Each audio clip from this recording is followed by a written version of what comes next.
जय हिंद साथियों, स्वागत है आपका self study classes with Sumit Jain YouTube channel में। तो साथियों स्टार्ट करते हैं आज का ये सेशन। सभी लोग एक बार वीडियो को लाइक करें और सेल्फ स्टडी क्लासेस का अगर अभी तक आपने ऐप डाउनलोड नहीं किया है तो दोस्तों जाइए प्ले स्टोर में और सर्च करिए सेल्फ स्टडी क्लासेस। ठीक है, सेल्फ स्टडी क्लासेस। और दोस्तों इस वाले ऐप को आप डाउनलोड कर लें। ठीक है, सेल्फ स्टडी क्लासेस के।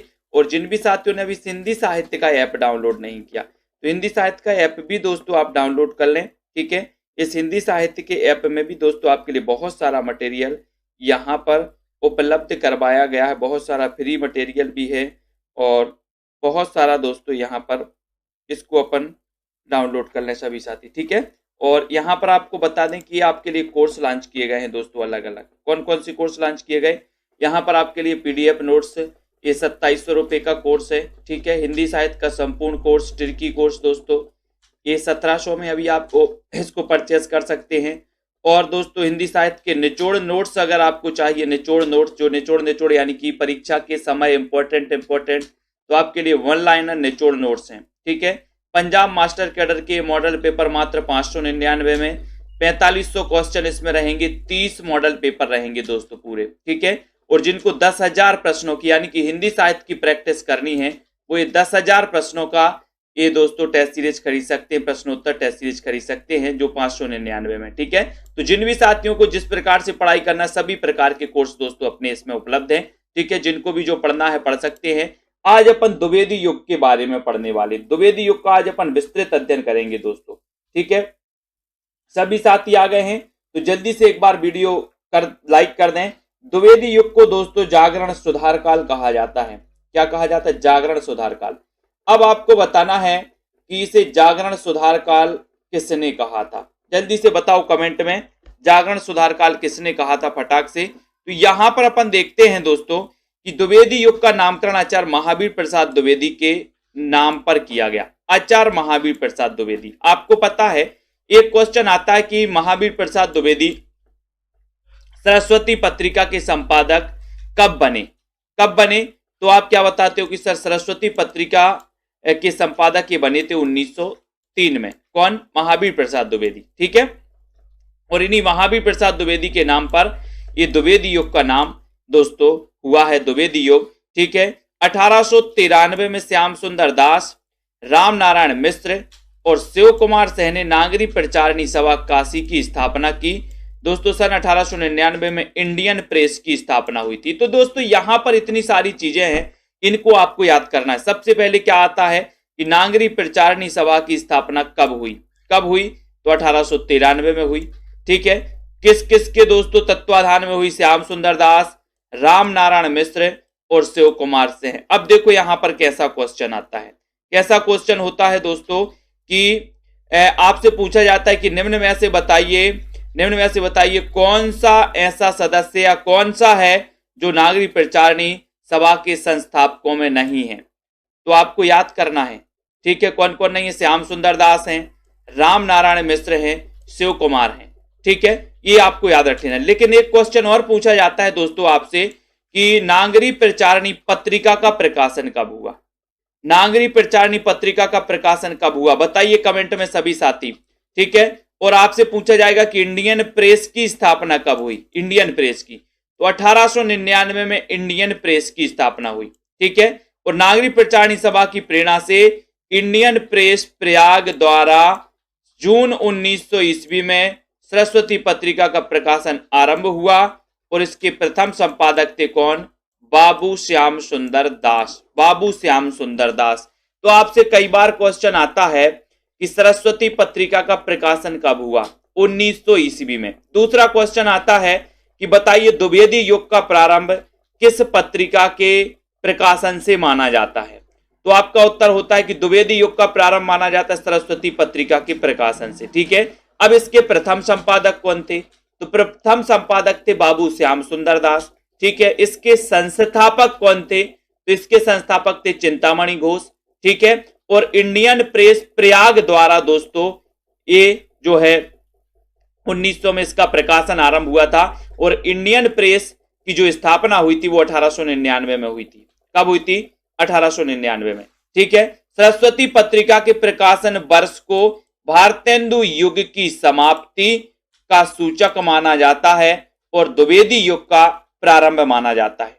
ठीक है, अब दोस्तों यहां पर आ जाती डॉक्टर नगेंद्र ने द्विवेदी युग को जागरण सुधार काल की, ये क्वेश्चन कई बार आया है कि द्विवेदी युग को जागरण सुधार काल की संज्ञा किसने दी है। द्विवेदी युग को जागरण सुधार काल की संज्ञा किसने दी है, तो आप क्या बताओगे? द्विवेदी युग को जागरण सुधार काल की संज्ञा किसने दी है? आपको बताना होता है डॉक्टर नगेंद्र ने या फिर दोस्तों किसी और ने, तो आपका यहां पर सीधा है कि सर डॉक्टर नगेंद्र ने द्विवेदी युग को जागरण सुधार की संज्ञा दी। और पंडित महावीर प्रसाद द्विवेदी 1903 ईस्वी में सरस्वती पत्रिका के क्या बने थे? संपादक। ये क्वेश्चन आता ही है कि पंडित महावीर प्रसाद द्विवेदी सरस्वती के संपादक कब बने? 1903 में। सरस्वती के प्रथम संपादक कौन थे? तो सरस्वती के प्रथम संपादक थे कौन? श्याम सुंदर दास। ठीक है, और सरस्वती पत्रिका को 20वीं शताब्दी के आरंभिक चरण का विश्वकोश कहा जाता है। ये क्वेश्चन भी कई बार आया है। आपसे क्वेश्चन पूछा जाता है दोस्तों कि बताइए 20वीं शताब्दी के आरंभिक चरण का विश्वकोश किसे कहा जाता है, तो आप क्या बताओगे? क्या बताओगे कि सर सरस्वती पत्रिका को कहा जाता है। तो सरस्वती पत्रिका से संबंधित एक क्वेश्चन आपको याद रखना है। फिर उसके बाद गंगा लहरी महावीर प्रसाद द्विवेदी की अनुदित रचना है। अब आपको बताना कि ये जो गंगा लहरी है ये मूल रचना किसकी है? मूल रचना किसकी है, जल्दी से बताओ। और गंगा लहरी और किसने दोस्तों उस मूल रचना का अनुवाद किया है, तो जल्दी से आपको बताना गंगा लहरी के बारे में। ये महावीर प्रसाद द्विवेदी ने अनुवाद किया था दोस्तों। ठीक है, द्विवेदी युगीन कविता में मातृभूमि, प्रेम और स्वदेश गौरव को क्या विशेष स्थान मिला?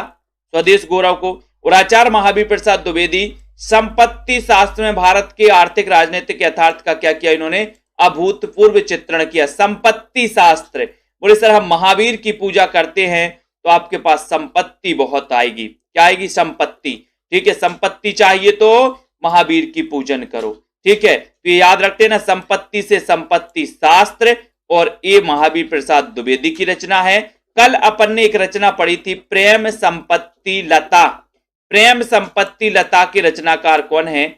इसका उत्तर आपको बताना है। ये संपत्ति शास्त्र है, वो प्रेम संपत्ति लता थी। तो प्रेम संपत्ति लता के रचनाकार कौन है, ये आपको कमेंट में लिखना है। जल्दी से लिखेंगे सभी लोग प्रेम संपत्ति लता। उसके बाद दोस्तों पंडित महावीर प्रसाद द्विवेदी ने नायिका भेद को छोड़कर विविध विषयों पर कविता लिखने, सभी प्रकार के छंदों का व्यवहार करने, सभी काव्य रूपों को अपनाने, गद्य और पद्य भाषा के एकीकरण का क्या दिया? इन्होंने परामर्श दिया। नायिका भेद को छोड़कर सभी प्रकार के दोस्तों इन्होंने क्या किया? कविता, सभी विषयों को कविता लिखने पर दोस्तों इन्होंने इजाजत दी, इसका परामर्श दिया नायिका भेद को छोड़कर। जबकि आपको पता है कि नायिका भेद संबंधी जो रचनाएं लिखी गई वो रीति काल में लिखी गई। ठीक है, आपको पता है दोस्तों रहीम की एक रचना है बरबे नायिका भेद। ये क्वेश्चन आया था पीजीटी में, बरबे नायिका भेद के रचनाकार कौन है? तो बरबे नायिका भेद रहीम। अपन ने कैसे याद किया था? बोले बार बार नायिका भेद करते हो, थोड़ा रहम करो। ठीक है, तो आचार्य महावीर प्रसाद द्विवेदी भाषा की शुद्धि तथा वर्तनी की एकरूपता के प्रबल समर्थक थे। अतएव इस युग की काव्य भाषा व्याकरण और वर्तनी की दृष्टि से सामान्यतः कैसी थी दोस्तों? शुद्ध भाषा थी। किनके प्रयासों से? महावीर प्रसाद द्विवेदी के प्रयासों से। ठीक है, बाल मुकुंद गुप्त को भारतेंदु युग और द्विवेदी युग को जोड़ने वाली कड़ी का कवि कहा जाता है। किसको? बाल मुकुंद गुप्त को। अब इनकी एक रचना आपको बतानी है जो इनकी प्रसिद्धि का आधार मानी जाती है।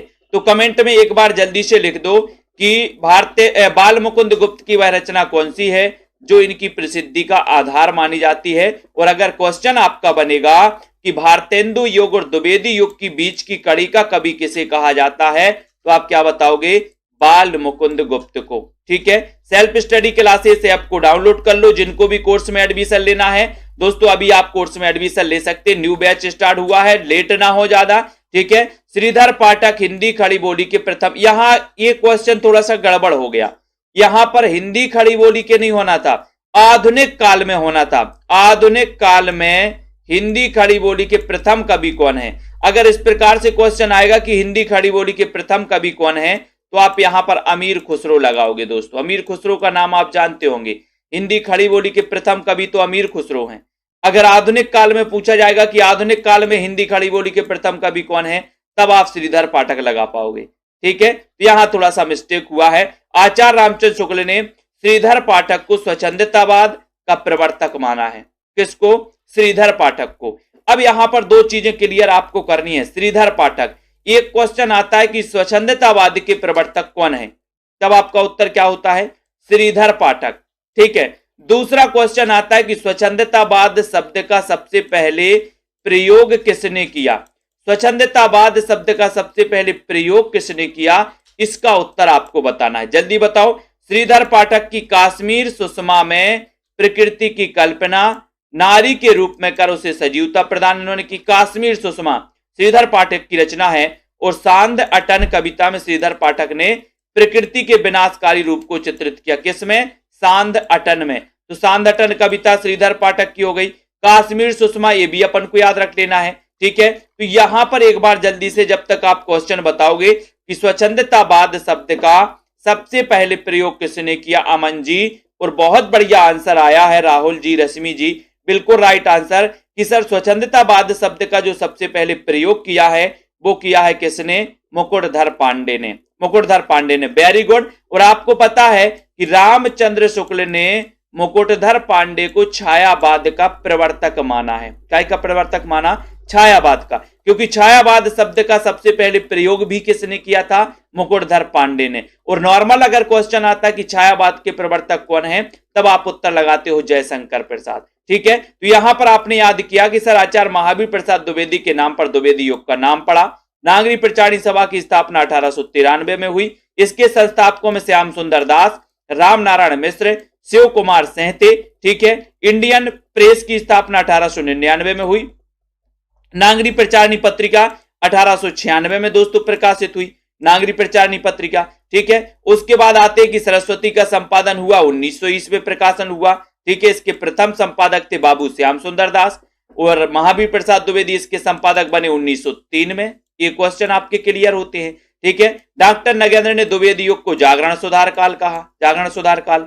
ठीक है, ये भी याद रख लेना। अगर आपके घर में एक बात बताना कि नांग घुस जाए कहीं से, भगवान ना करे नांग घुस जाए, ठीक है, तो क्या होगा? आप सोओगे कि जागरण करोगे? अच्छा एक बता देना बिल्कुल अच्छे से, आपके घर में नांग घुस गया तो आप सो पाओगे कि रात भर जागरण करोगे? बोले सर जागरण करेंगे कहीं आ ना जाए। तो ये नांग से नगेंद्र और जागरण से जागरण सुधार काल कहा है किसने? नगेंद्र ने। किसको?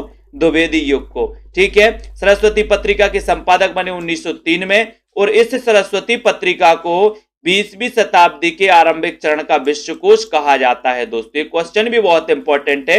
और गंगा लहरी की बात करें तो ये मूल रचना है दोस्तों पद्माकर की। ठीक है, और जगन्नाथ दास रत्नाकर ने भी गंगा लहरी नाम से किया इसका अनुवाद और गंगा लहरी नाम से महावीर प्रसाद द्विवेदी ने भी किया। तो गंगा लहरी अब 3 कवियों की रचना हो गई, एक तो पद्माकर की, एक जगन्नाथ दास रत्नाकर की और एक महावीर प्रसाद द्विवेदी की। ठीक है, तो इनको भी अपन को याद करना है। ठीक है, अब यहां पर आते हैं दोस्तों, क्या आते हैं? संपत्ति शास्त्र के रचनाकार कौन है? तो महावीर प्रसाद द्विवेदी। प्रेम संपत्ति लता किसकी रचना है? तो ठाकुर जगमोहन की है प्रेम संपत्ति लता। ठीक है, महावीर प्रसाद द्विवेदी ने सभी विषयों पर लिखने के लिए दोस्तों प्रेरित किया, परामर्श दिया, लेकिन नायिका भेद को छोड़कर। नायिका भेद के क्या थे? विरोधी थे। कौन? महावीर प्रसाद द्विवेदी। ठीक है, और इन्होंने दोस्तों महावीर प्रसाद द्विवेदी ने भाषा की शुद्धि पर विशेष जोर दिया, भाषा की शुद्धि पर। ठीक है, इसलिए द्विवेदी युग में दोस्तों जो भाषा थी वो सामान्यतः वर्तनी की दृष्टि से क्या थी? शुद्ध थी। ठीक है, बाल मुकुंद गुप्त को द्विवेदी युग और भारतेंदु युग की बीच की कड़ी का युग कभी कहा जाता है, ये भी याद रख लेना। श्रीधर पाठक दोस्तों आधुनिक हिंदी खड़ी बोली के प्रथम कवि हैं श्रीधर पाठक, ये भी याद करना। उसके बाद आपसे पूछा जाएगा कि स्वच्छंदतावाद शब्द का सबसे पहले प्रयोग किसने किया? मुकुटधर पांडे ने। स्वच्छंदतावाद के प्रवर्तक कौन है? तो श्रीधर पाठक हैं, ये याद कर लेना। ठीक है, कश्मीर सुषमा ये रचना किसकी है? श्रीधर पाठक की है। और सांध अटन ये कविता किसकी है? तो श्रीधर पाठक की। तो यहां से बहुत सारे क्वेश्चन आपको समझ में आ गए होंगे दोस्तों। अब यहां पर आते हैं, आगे चलते हैं, यहां आ जाओ। श्रीधर पाठक ने गोल्ड स्मिथ के 3 काव्य ग्रंथों, हर्मिट का अनुवाद एकांतवासी योगी, ट्रेवलर का दोस्तों अनुवाद श्रांत पथिक, ठीक है, और डिजर्टेड विलेज का अनुवाद इन्होंने उजड़ ग्राम नाम से किया। अब यहां पर एक क्वेश्चन आपका यहां से 100% आता ही है, इसलिए अपन को याद कर लेना। कैसे कैसे याद करोगे, मैंने बहुत अच्छे से याद करवाया आप लोगों को पेड क्लास में, आप लोगों को पता होगा। ठीक है, यहां भी हम बता दे रहे हैं। गोल्ड स्मिथ के 3 काव्य ग्रंथों हर्मिट का, एकांत बासी। अब एक बात बताओ, आज दोस्तों पहले क्या होता था, संयुक्त परिवार होते थे, लोग साथ में रहते थे। आज हर व्यक्ति एकांत में रहना चाहता, हर व्यक्ति। तो हर से हर्मिट का अनुवाद किस नाम से किया, एकांत। तो हर व्यक्ति एकांत में रहना चाहता, तो हर्मिट का एकांतवासी होगी। ठीक है, ट्रेवलर का श्रांत पथिक। अब एक चीज बताओ, पथिक जो होगा वो ट्रेवलर करेगा कि नहीं करेगा, पथिक कि बैठा रहेगा? बोले सर पथिक उसी को ही कहते हैं जो ट्रेवलर कर रहा है। ठीक है, तो ट्रेवलर का अनुवाद क्या नाम से किया, श्रांत पथिक नाम से। ठीक है, उसके बाद डिजर्टेड विलेज। अब यहां पर विलेज आया, और विलेज का मतलब क्या होता है, गांव। तो गांव से क्या हो जाएगा, उजड़ ग्राम नाम से किया। तो बिल्कुल शुद्ध यहां पर अंतर है। अंतर थोड़ा सा समझ जाना, आप कभी गलत नहीं कर पाओगे। हर व्यक्ति एकांत में, तो एकांतवासी। ठीक है, ट्रेवलर श्रांत पथिक, और विलेज डिजर्टेड विलेज का उजड़ ग्राम हो जाएगा। इसको भी अपन को याद कर लेना। ठीक है, इनमें एकांतवासी जो योगी है और श्रांत पथिक है, ये खड़ी बोली में, और तथा उजड़ ग्राम ब्रज भाषा में। तो इसकी भाषा भी आपको पता होनी चाहिए दोस्तों। ठीक है, जिन भी साथियों को पेड के ग्रुप में दोस्तों एडमिशन लेना और बहुत बढ़िया अच्छे तरीके से पढ़ना है, वो सभी साथी सेल्फ स्टडी क्लासेस ऐप से जुड़ जाएं और बहुत अच्छे से पढ़ें। तो यहां पर आपसे पूछा जाएगा कि श्रीधर पाठक की कौन सी रचनाएं दोस्तों खड़ी बोली में इन्होंने अनुवाद किया है। तो एकांतवासी, बोले एकांत में खड़ी। ठीक है, बोले पथिक एकांत में खड़ी, पथिक एकांत में खड़ी, और उजड़ ग्राम में ब्रज, उजड़ ग्राम को ब्रज गए, बोले उजड़ ग्राम को ब्रज गए। तो ब्रज से आपका हो जाएगा उजड़ ग्राम ब्रज भाषा। ठीक है, और पथिक एकांत में खड़ी, तो पथिक से श्रांत पथिक, और एकांतवासी खड़ी से हो जाएगा खड़ी बोली की, और ब्रज से हो जाएगा ब्रज भाषा। ठीक है, इसको याद करो। उसके बाद जगत सच्चाई सार में श्रीधर पाठक ने प्रकृति के विविध रूपों में एक ही तत्व की व्यापकता का दर्शन किया, और सुसंदेश इनकी दोस्तों रहस्यवादी कविता है। अब आपसे पूछा जाएगा कि श्रीधर पाठक की रहस्यवादी कविता कौन सी है, तो आप क्या बताओगे कि सर इनकी जो रहस्यवादी कविता है वो है सुसंदेश। कौन सी है, सुसंदेश है। ठीक है, तो ये सुसंदेश अपन को याद कर लेना है। अब जल्दी से आपको फटाक से लिखना है दोस्तों, यहां पर श्रीधर पाठक के बारे में 5 फैक्ट आपको लिखना है। फटाक से कमेंट में 5 फैक्ट लिखिए। अपन ने आप पढ़ लिया श्रीधर पाठक के बारे में, 5 फैक्ट लिखो कमेंट में, एक साथ 5 फैक्ट लिखना है आपको। ठीक है, जगत सच्चाई सार श्रीधर पाठक की दोस्तों रचना है। सुसंदेश ये इनकी रहस्यवादी कविता है, इसको याद कर लेना। श्रीधर पाठक की देश प्रेम संबंधी रचनाएं कौन सी है, भारत गीत है। अब यहां से आपको याद रख लेना, आपसे पूछा जाएगा कि श्रीधर पाठक की देश प्रेम संबंधी रचना कौन सी है, तो आप क्या बताओगे कि सर देश प्रेम रचना, इनसी देश प्रेम संबंधी जो इनकी रचना है वो है इनकी रचना भारत गीत। भारत गीत आपको याद रख लेना। ठीक है, उसके बाद अपन बात करेंगे दोस्तों द्विवेदी युग के कवियों के बारे में। ठीक है, यहां पर बात करेंगे महावीर प्रसाद द्विवेदी, जिनका जन्म दोस्तों 1864। ठीक है, श्रीधर पाठक 1860। ठीक है, कहीं कहीं 59 भी मिल जाता है इनका।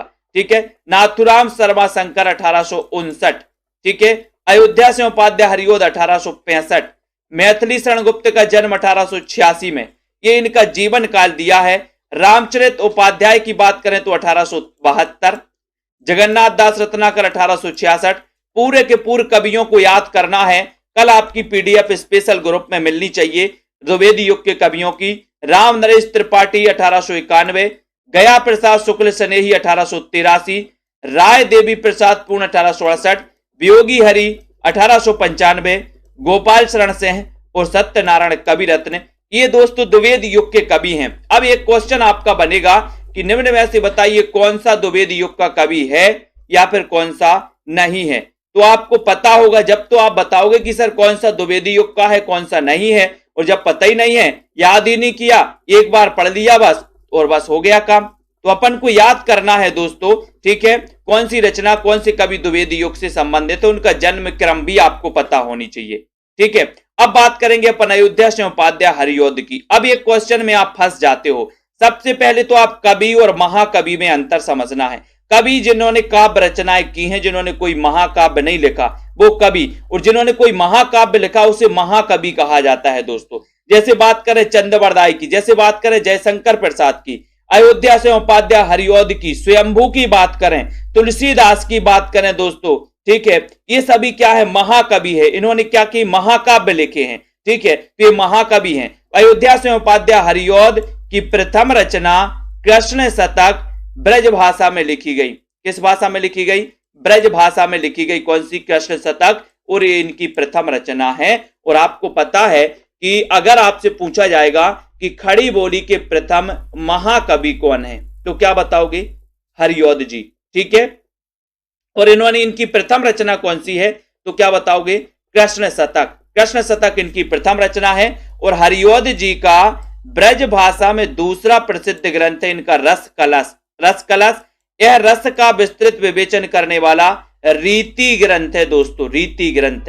ठीक है, कौन सा, अगर आपसे क्वेश्चन आएगा कि हरिऔध जी का रीति ग्रंथ कौन सा है, तो क्या लगाओगे, रस कलश। ठीक है, ये दोस्तों रीति ग्रंथ माना जाता है। रस का विस्तृत इसमें विवेचन किया गया है और ये इनका दूसरा प्रसिद्ध ग्रंथ है। किसका, हरिऔध जी का। अब एक क्वेश्चन आपके लिए है, आधुनिक काल का सूरदास किसे कहा जाता है, कल्पना वर्मा जी बताइए, रामदयाल जी, आधुनिक काल का सूरदास किसे कहा जाता है, जल्दी से बताइए। रस कलश में युग की बदली हुई परिस्थितियों के अनुसार नायिका भेद के अंतर्गत हरिऔध जी ने नवीन ढंग की नायिकाओं, देश प्रेमिका, लोक प्रेमिका, जाति प्रेमिका, परिवार प्रेमिका की कल्पना की है। ये बहुत ही इंपॉर्टेंट है, किसमें, रस कलश में। अब कभी डीपली पूछा जाएगा तो यहां से आपका क्वेश्चन बनेगा कि हरिऔध की वो रचना कौन सी है जिसमें उन्होंने नवीन तरह की नायिकाओं का वर्णन किया है, जिसमें दोस्तों देश प्रेमिका, लोक प्रेमिका, जाति प्रेमिका, परिवार प्रेमिका की कल्पना की गई। वो रचना कौन सी है हरिऔध जी की, तो क्या बताओगे कि सर वो रचना है रस कलश। और रस कलश इनका रीति ग्रंथ है। रस कलश इनका रस विवेचन से संबंधी ग्रंथ है। किसका, हरिऔध जी का। ठीक है, तो ये भी अपन को याद कर लेना है। अब यहां पर अपन को याद करना कि अयोध्या सिंह उपाध्याय हरिऔध कृत प्रिय प्रवास हिंदी खड़ी बोली का प्रथम क्या है, महाकाव्य है। अब दोस्तों अगर आपने self study classes app download नहीं किया अभी तक, तो प्ले स्टोर में जाइए, नीचे लिंक भी दी है कमेंट बॉक्स में। आप लोग प्ले स्टोर से जल्दी से दोस्तों उसको क्या कर लीजिए, डाउनलोड कर लिए। और जिनको एडमिशन लेना है वो ले लो एडमिशन, और दोस्तों पढ़ाई विस्तृत रूप से अच्छे से स्टार्ट कर दो।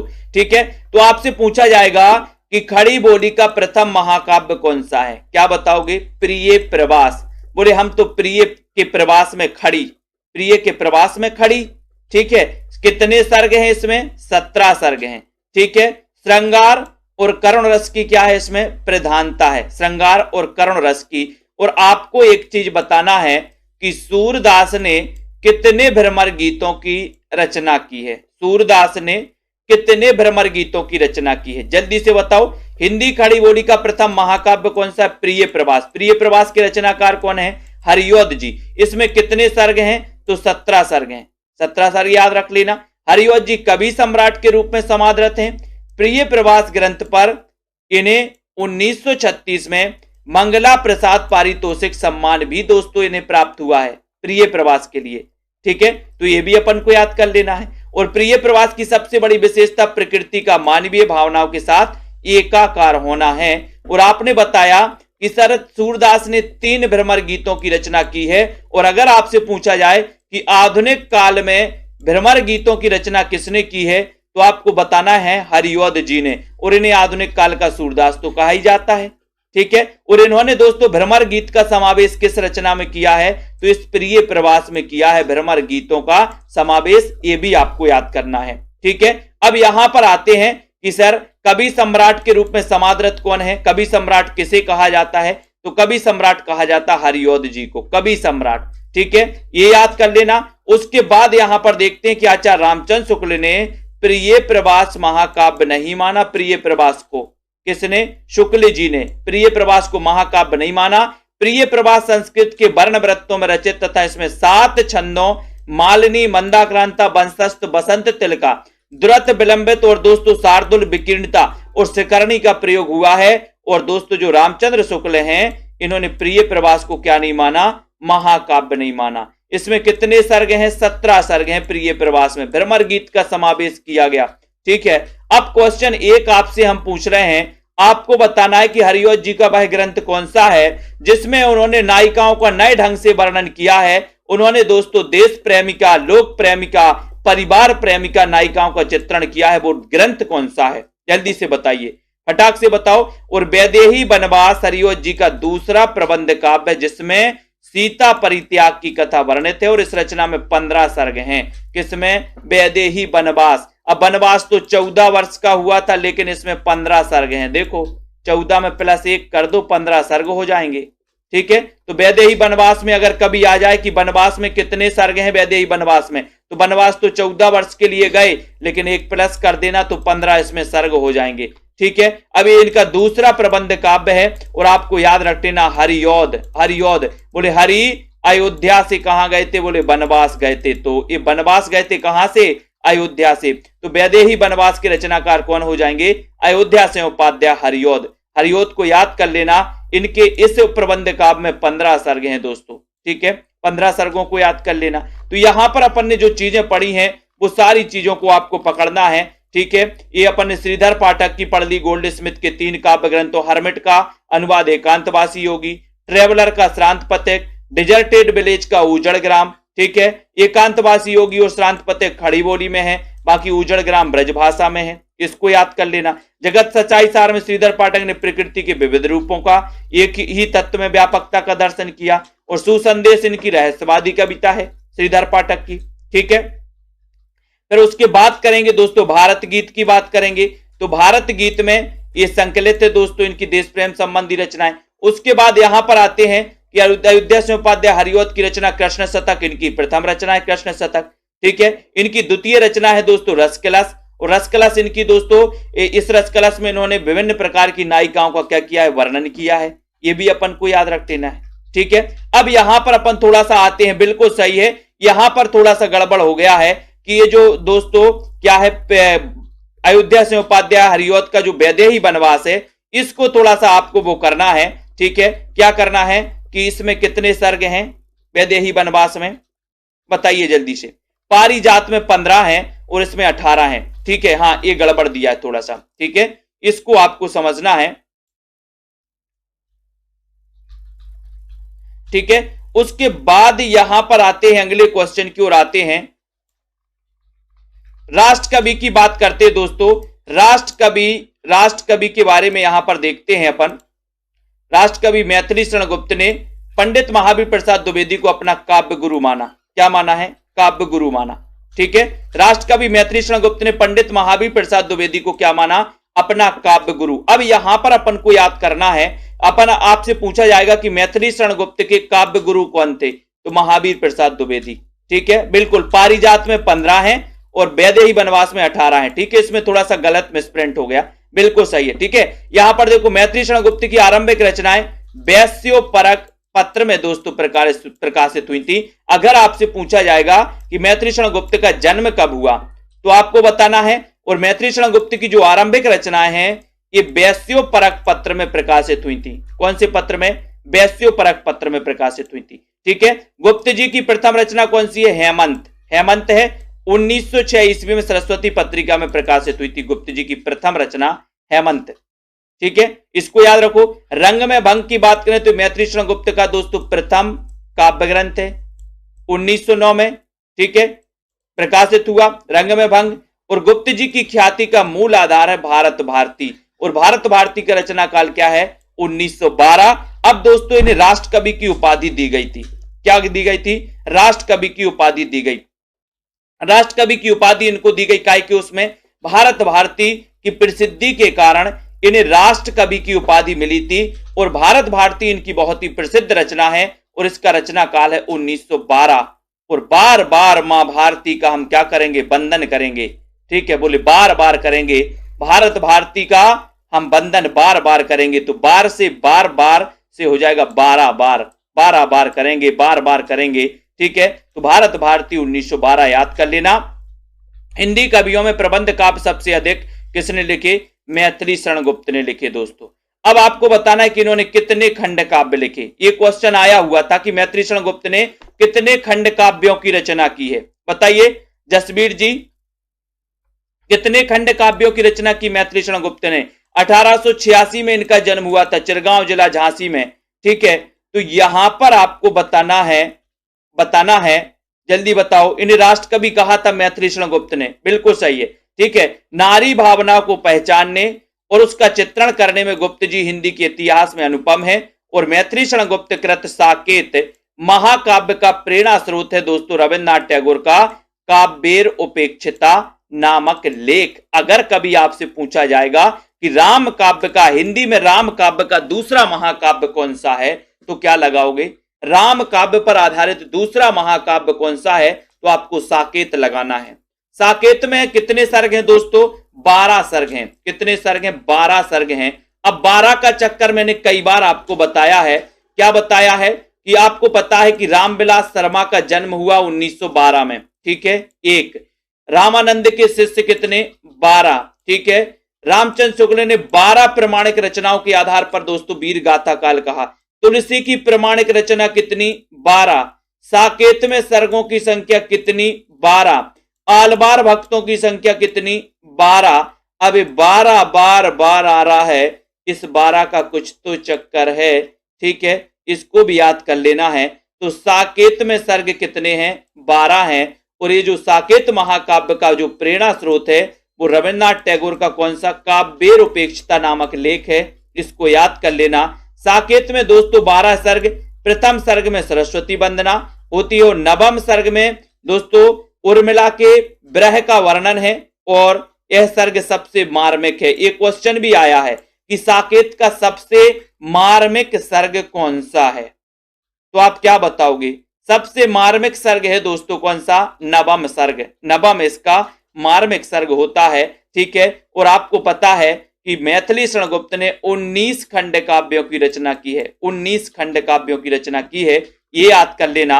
अब इनके जो महाकाव्य, महाकाव्यों के नाम आपको बताना है, जल्दी बताओ। एक तो आपको साकेत महाकाव्य पता चल गया मैथिली शरण गुप्त का, और बताइए दूसरा कौन सा महाकाव्य है, बताओ। साकेत के प्रथम, अष्टम और द्वादश सर्ग के उत्तरार्ध में उर्मिला लक्ष्मण के मिलन का वर्णन है दोस्तों। किसमें? प्रथम, अष्टम और द्वादश सर्ग में, ठीक है। अब आपको बताना है मैथिली शरण गुप्त के, क्या बताना है दोस्तों, महाकाव्य कौन कौन से हैं। 1936 में साकेत महाकाव्य कर मैथिली शरण गुप्त को दोस्तों ये मंगला प्रसाद पारितोषिक मिल गया, इसको याद कर लेना है आपको, ठीक है। यहां पर थोड़ा सा गड़बड़ है, यहां पर देखते गुप्त जी द्वारा प्रणीत यशोधरा गौतम बुद्ध के गृह त्याग की घटना पर आधारित एक काव्य ग्रंथ है दोस्तों, यशोधरा। और ये यशोधरा जो है ये खंड काव्य है, ये महाकाव्य नहीं है, ये खंड काव्य दोस्तों यशोधरा। कई लोग महाकाव्य में उसमें लगाते हैं, जबकि आपको पता है, देखो प्रियंका जी प्रिय प्रवास बता रही, आपको पता है जय भारत, जय भारत क्या है? महाकाव्य है। साकेत क्या है? इनका महाकाव्य है, ठीक है, ये याद कर लेना। यशोधरा इनका खंड काव्य, राहुल राज जी ये महाकाव्य नहीं है, ठीक है। और आपको बताना है कि जय भारत का रचना काल क्या है। जय भारत इनका महाकाव्य, इसका रचना काल क्या है, जल्दी से बताओ। यशोधरा काव्य ग्रंथ में नारी जीवन की ऐसी मार्मिक अभिव्यक्ति हुई कि कुछ आलोचकों ने उसे साकेत से भी बढ़कर माना है। किसको? यशोधरा को, यशोधरा को। लेकिन ये क्या है? ये खंड काव्यात्मक महाकाव्य, यानी कि ये खंड काव्य की श्रेणी में ही गिना जाता है। तो आपको याद रख लेना कि सर जो इनका साकेत है इसका रचना काल 1931 है, जो इनका जय भारत है इसका रचना काल 1952 है, ठीक है। तो इन्होंने दोस्तों क्या लिखे? 19 खंड काव्य लिखे। 2 महाकाव्य भी इन्होंने लिखे हैं मैथिली शरण गुप्त जी ने। तो सबसे ज्यादा हिंदी में प्रबंध काव्य लिखने वाले जो हैं वो कौन है? मैथिली शरण गुप्त। और ये विष्णु प्रिया, ये रचना कई बार आई है कि विष्णु प्रिया के रचनाकार कौन है, तो विष्णु प्रिया के रचनाकार मैथिली शरण गुप्त हैं। उर्मिला और यशोधरा के समान चैतन्य महाप्रभु की वियुक्ता पत्नी के त्याग और तप को दोस्तों इसमें क्या किया गया है? प्रदर्शित किया गया है। तो आपको याद रख लेना है कि दोस्तों ये अगर आपसे पूछा जाता है निम्न में से बताइए कौन सी वियोग रिलेटेड, वियोग से संबंधित रचना है, तो विष्णु प्रिया भी दोस्तों है, ठीक है, साकेत भी है। ऐसे कई ग्रंथों के बारे में पूछा जाता है। तो विष्णु प्रिया मैथिली शरण गुप्त ने उर्मिला और यशोधरा के समान चैतन्य महाप्रभु की वियोक्ता पत्नी के त्याग और तप को प्रदर्शित किया है।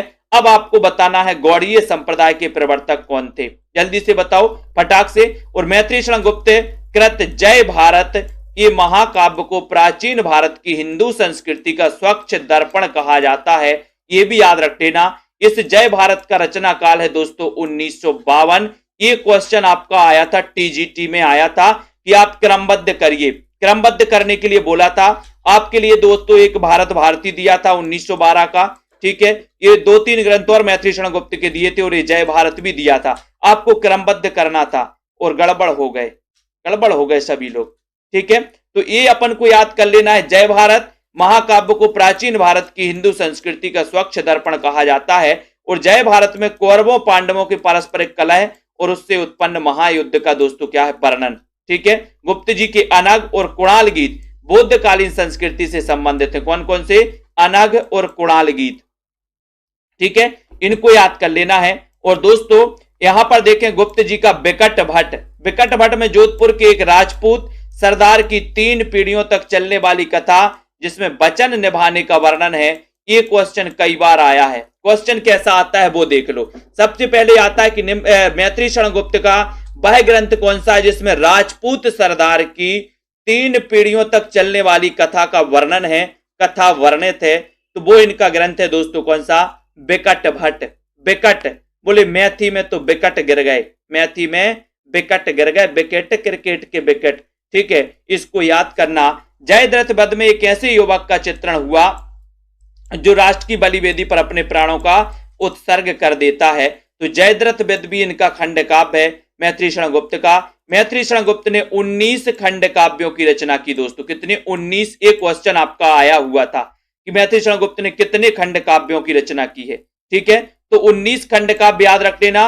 और गुप्त जी की रचना अर्जन और विसर्जन में मुस्लिम संस्कृति की झांकी द्रष्टव्य है। कौन में, अर्जन और विसर्जन।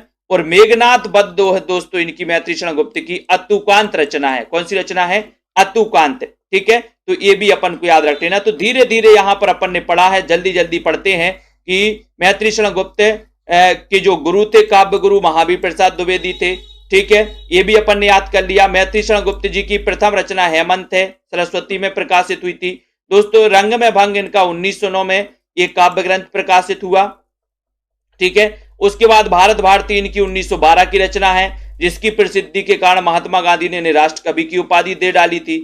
उसके बाद हिंदी कवियों में प्रबंध काव्य सबसे ज्यादा लिखे, 19 तो खंड काव्य लिख दिए इन्होंने और 2 महाकाव्य लिख दिए, ठीक है, मैथिली शरण गुप्त जी ने। ये भी याद हो गया। साकेत इनका राम काव्य पर आधारित दोस्तों हिंदी का दूसरा महाकाव्य है, ये भी याद रख लेना, जिसमें 12 सर्ग हैं। 1931 इसका रचना काल है, ठीक है। नवम सर्ग साकेत का सबसे मार्मिक सर्ग माना जाता है, ये भी याद रख लेना। फिर 1900 दोस्तों यहां पर आते हैं कि यशोधरा इनका खंड काव्य जो गौतम बुद्ध के गृह त्याग की घटना पर आधारित है। कहीं कहीं नेट पर आपको महाकाव्य की श्रेणी में इसको रहा जाता क्योंकि इसे खंड मतलब ये दोस्तों साकेत से भी बढ़कर है, मतलब इसकी जो कथा है वो दोस्तों महाकाव्यात्मक कथा है, लेकिन इसे खंड काव्य में ही रखा जाता है, लेकिन इसे खंड काव्यात्मक महाकाव्य कहा जाता है यशोधरा को, ठीक है। तो इसको याद कर लेना। और उसके बाद विष्णु प्रिया के रचनाकार कौन है, मैथिली शरण गुप्त ने विष्णु प्रिया, ठीक है। जय भारत इनका महाकाव्य है जिसको प्राचीन भारत की हिंदू संस्कृति का स्वच्छ दर्पण कहा जाता है, ये हो गया। अनग और कुणाल गीत इनकी बौद्धकालीन संस्कृति से संबंधित है गुप्त जी की, है ना। बिकट भट्ट में दोस्तों राजपूत सरदार की 3 पीढ़ियों वाली चलने वाली कथा है इसमें, ये हो गया। जयद्रथ वध इनका खंड काव्य है जो दोस्तों इसमें एक युवक का चित्रण हुआ है जो राष्ट्र की बलिवेदी पर अपने प्राण समर्पण कर देता है। उसके बाद 19 खंड काव्य लिखे मैथिली शरण गुप्त ने और अर्जन और विसर्जन मैथिली शरण गुप्त की दोस्तों ये जो रचना है ये मुस्लिम संस्कृति की झांकी इसमें द्रष्टव्य है, ठीक है। और इनकी मेघनाथ वध जो रचना है ये कैसी है, अतुकांत रचना मानी जाती है, ठीक है। और द्विवेदी युग में दोस्तों अपन को मैथिली शरण गुप्त ने माइकल मधुसूदन दत्त की कृतियों का अनुवाद मधुप उपनाम से किया। अब यहां से क्वेश्चन बनता है, क्या क्वेश्चन बनता है उसको देखो। आपसे क्वेश्चन आता है कि मधुप किसका उपनाम है, एक क्वेश्चन आ चुका है दोस्तों पहले, मधुप किसका उपनाम है। तो मधुप उपनाम है दोस्तों किसका, मैथिली शरण गुप्त का। मां से मधुप और मां से मैथिली शरण गुप्त। और मैथिली शरण गुप्त जो लिखते थे दोस्तों, माइकल मधुसूदन दत्त की कृतियों का अनुवाद इन्होंने मधुप उपनाम से किया। झंकार गुप्त जी की रहस्यवादी रचनाएं, झंकार, ठीक है, ये मधुप उपनाम याद रख लेना। गुप्त जी के बारे में थोड़ा सा आपको लिखना है कि मैथिली शरण गुप्त का जन्म कब हुआ था, इनकी 2-3 रचनाएं, इनके 2 महाकाव्यों के नाम लिखिए फटाक से, ठीक है। उसके बाद अपन पढ़ेंगे नाथूराम शर्मा शंकर। दोस्तों, कविता कामिनी कांत, भारतेंदु प्रज्ञेंदु, साहित्य सुधाकर उपाधियों से समादृत हैं। यानी कि क्वेश्चन कैसा बनेगा आपका, क्वेश्चन कैसा बनता है, आपसे पूछा जाता है कविता कामिनी कांत किसे कहा जाता है, या कविता कामिनी कांत उपाधि किसको मिली। भारतेंदु प्रज्ञेंदु, ये तो कई बार आया है दोस्तों, भारतेंदु प्रज्ञेंदु किसे कहा जाता है, साहित्य सुधाकर किसे कहा जाता है। इसमें कंफ्यूजन वाला सिस्टम होता है, क्योंकि इसमें भारतेंदु प्रज्ञेंदु आपसे पूछा जाता है और ऑप्शन में आपको भारतेंदु दिया जाता है।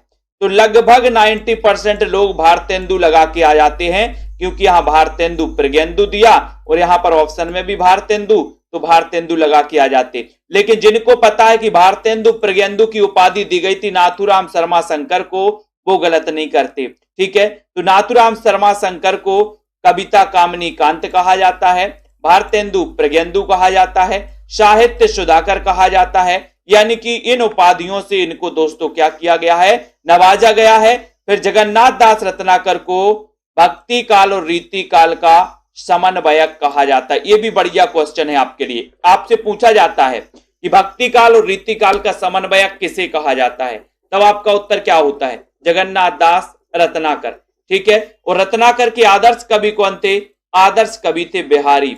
रत्नाकर के आदर्श कवि कौन थे दोस्तों, बिहारी, ठीक है। रत्नाकर जी का गंगा अवतरण महाकाव्य है और इसमें कितने सर्ग हैं, इसमें है 13 सर्ग। इसमें कितने सर्ग हैं, 13। काय में, गंगा अवतरण में। क्या है ये, महाकाव्य है। किसका, जगन्नाथ दास रत्नाकर जी का। अब आपसे पूछा जाएगा कि गंगा अवतरण के रचनाकार कौन है, कई बार पूछा गया। तो गंगा अवतरण के रचनाकार कौन है, जगन्नाथ दास रत्नाकर। गंगा अवतरण का काव्य रूप क्या है, तो ये महाकाव्य है, ठीक है। इसमें कितने सर्ग हैं, तो 13 सर्ग हैं। और जगन्नाथ दास रत्नाकर को भक्ति काल और रीति काल का समन्वयक कहा जाता है। ये क्वेश्चन भी आपको याद करना, ठीक है। रत्नाकर जी कृत हरिश्चंद्र में अयोध्या के महाराज हरिश्चंद्र का चरित्र वर्णित है और इस प्रबंध काव्य में कितने सर्ग हैं, 4 सर्ग में। काय में, हरिश्चंद्र में। तो हरिश्चंद्र एक प्रबंध काव्य दोस्तों, और एक इसका रत्नाकर जी का, ठीक है। रत्नाकर की उद्धव शतक 1929 में गोपी उद्धव संवाद पर आधारित प्रबंध काव्य और इसमें 118 कवित्व हैं। तो आपसे सुविधा क्वेश्चन आता है विजय शंकर जी की, पूछा जाता है कि उद्धव शतक के रचनाकार कौन है, तो क्या बताते हो, उद्धव शतक रत्नाकर जी, जगन्नाथ दास रत्नाकर, ठीक है। अब एक क्वेश्चन कई बार आ चुका है कि जकी उपनाम से कौन लिखते थे, जकी उपनाम से, तो जकी उपनाम से लिखते थे दोस्तों जगन्नाथ दास रत्नाकर। जैसे मैंने आपको बताया कि मधुप किसका उपनाम है, मैथिली शरण गुप्त का। जकी किसका उपनाम है, जकी दोस्तों जगन्नाथ दास रत्नाकर का, ठीक है। जयशंकर का उपनाम कौन सा है, या कलाधर नाम से कौन लिखते थे, तो जयशंकर प्रसाद कलाधर नाम से लिखते थे, ठीक है। नागार्जुन का वास्तविक नाम क्या था, तो वैद्यनाथ मिश्र था, ठीक है। ये आपको याद रख लेना है। अमीर खुसरो का वास्तविक नाम क्या था, तो अबुल हसन था। ऐसे कई क्वेश्चन आपसे पूछे जाते हैं, ठीक है। तो उद्धव शतक के रचनाकार कौन है, तब आपका उत्तर होता है जगन्नाथ दास रत्नाकर, ठीक है। जकी उपनाम से कौन लिखता था उर्दू में कविता, तो आपका उत्तर हो जाएगा जगन्नाथ दास रत्नाकर, ठीक है। राय देवी प्रसाद पूर्ण ने स्वदेशी कुंडल की रचना कुंडलियां छंद में की है। स्वदेशी कुंडल की रचना काय में की है, कुंडलियां छंद में की है, ठीक है। गया प्रसाद शुक्ल स्नेही की बात करें तो इनका उपनाम है दोस्तों त्रिशूल। इनका उपनाम क्या है, त्रिशूल। ये भी कई बार पूछा जाता है। तो उपनाम वाले 3 क्वेश्चन पढ़ लिए, 3 में से एक क्वेश्चन आपका आ जाएगा। मधुप उपनाम से दोस्तों मैथिली शरण गुप्त, जकी उपनाम से जगन्नाथ दास रत्नाकर, ठीक है। और त्रिशूल उपनाम से लिखते थे कौन, गया प्रसाद शुक्ल स्नेही, ठीक है। और बात करें रामनरेश त्रिपाठी की, तो इनका जन्म हुआ था 1889 में। रामनरेश त्रिपाठी ठीक है। और दोस्तों माखनलाल चतुर्वेदी और आपके जयशंकर प्रसाद, इनका जन्म 1889 को हुआ और इनके दोस्तों रचनाओं में मिलन, पथिक और स्वप्न, काव्य ग्रंथ, काल्पनिक प्रेमाख्यानिक खंड काव्य हैं। इनकी रचनाएं आपको पढ़ना। रामनरेश त्रिपाठी द्विवेदी युग के श्रेष्ठ कवि माने जाते त्रिपाठी जी, ठीक है। तो इनकी रचनाएं कितनी है दोस्तों? एक तो आपके लिए मिलन, पथिक और स्वप्न, ठीक है, और मानसी। लेकिन आपसे पूछा जाता है कि इनका निम्न में से बताइए इनका कौन सा खंड काव्य नहीं है? तो खंड काव्य में मिलन तो खंड काव्य है, पथ भी खंड काव्य है, स्वप्न भी खंड काव्य है, मानसी ये खंड काव्य नहीं है। अब आप कैसे पता करोगे कि सर कौन सा खंड काव्य है या कौन सा नहीं है? तो आपको याद रख लेना, अपन ने एक ट्रिक बनाई थी, मिलन के पथ पर मानसी का स्वप्न देखा, ठीक है। तो याद रख लेना कि सर मिलन भी खंडित हो जाता है, पथिक भी आपका खंड हो जाता है, खंडित हो जाता है, और स्वप्न भी खंडित होता है। तो स्वप्न खंडित होता है, खंडित होता है तो खंड काव्य है। पथिक भी क्या हो जाता है दोस्तों? पथ में पथिक, उसका भी खंडित हो जाता है, उसका भी रास्ता, ठीक है। और मिलन भी खंडित हो जाता है। तो ये तीनों तो आपको याद करना है कि सर ये तीनों खंड काव्य हैं। बाकी मानसी का बचा तो बोले सर मानसी का कोई खंड नहीं होगा, ठीक है। तो ये मानसी क्या है? इनकी देशभक्तिपूर्ण फुटकर कविताओं का संकलन है। कौन? मानसी। तो इनकी रचनाएं आपको पता चल गया। मिलन के पथ पर मानसी का स्वप्न देखा, अपन ने एक ट्रिक बनाई थी। तो मिलन के पथ पर मानसी का स्वप्न देखा, ये आपकी क्रमबद्ध हो जाएगा। क्रमबद्ध भी पूछा जाता रामनरेश त्रिपाठी का, ठीक है। तो बालकर्ण शर्मा नवीन की प्रथम रचना है आवाहन, ठीक है, 1918 ईस्वी में, और प्रतिभा पत्रिका में प्रकाशित हुई थी। और आवाहन का वास्तविक नाम जीव ईश्वर वार्तालाप है। तो यहां पर अपन ने बहुत सारे प्रश्नों पर चर्चा कर ली है, ठीक है। इस सारे के सारे प्रश्नों को याद करना है। मैत्री शरण गुप्त, माइकल मधुसूदन दत्त की कृतियों का अनुवाद मधोप उपनाम से किया, ठीक है। झंकार इनकी रहस्यवादी रचना है, ये हो गया। नाथुराम शर्मा शंकर को कविता कामनीकांत, भारतेंदु, प्रकेंदु, साहित्य सुधाकर कहा जाता है, ये भी याद रख लेना, ठीक है। जिन भी साथियों ने दोस्तों अभी self study classes app download नहीं किया, वो self study classes app download कर ले, बहुत ही अच्छे से ट्रिक से अगर आपको पढ़ना है तो, ठीक है।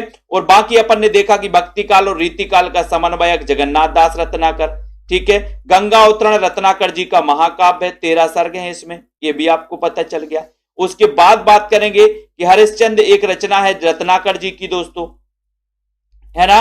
और उद्धव शतक की बात करें तो उद्धव शतक के रचनाकार भी कौन है? जगन्नाथ दास रत्नाकर। जकी उपनाम से लिखते थे रत्नाकर, ठीक है, ये हो जाएगा। राय देवी प्रसाद पूर्ण की स्वदेशी कुंडल की रचना दोस्तों कुंडलियां छंद में इन्होंने की है, ये स्वदेशी कुंडल, ठीक है। ये बोले हम तो स्वदेशी कुंडल की राय देवी, बोले अगर कोई आपके आजू बाजू बोले कि कुंडल खरीदना है तो आपका कौन सी कुंडल की राय देवी?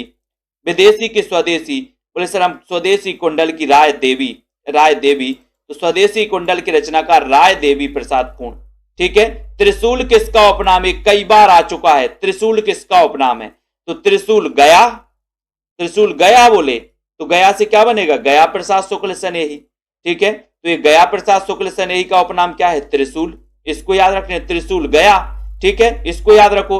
मिलन के पथ पर मानसी का स्वप्न देखा, तो मिलन, पथिक, स्वप्न और मानसी ये रचनाएं किसकी हैं? रामनरेश त्रिपाठी की हैं, इनको याद रख लेना। मिलन, पथिक और स्वप्न इनके खंड काव्य है, मानसी इनकी दोस्तों फुटकर कविताओं का संकलन है, ये हो जाएगा। उसके बाद अपन ने देखा कि आवाहन ये बालकर्ण शर्मा नवीन की प्रथम रचना है और ये प्रतिभा पत्रिका में प्रकाशित हुई थी।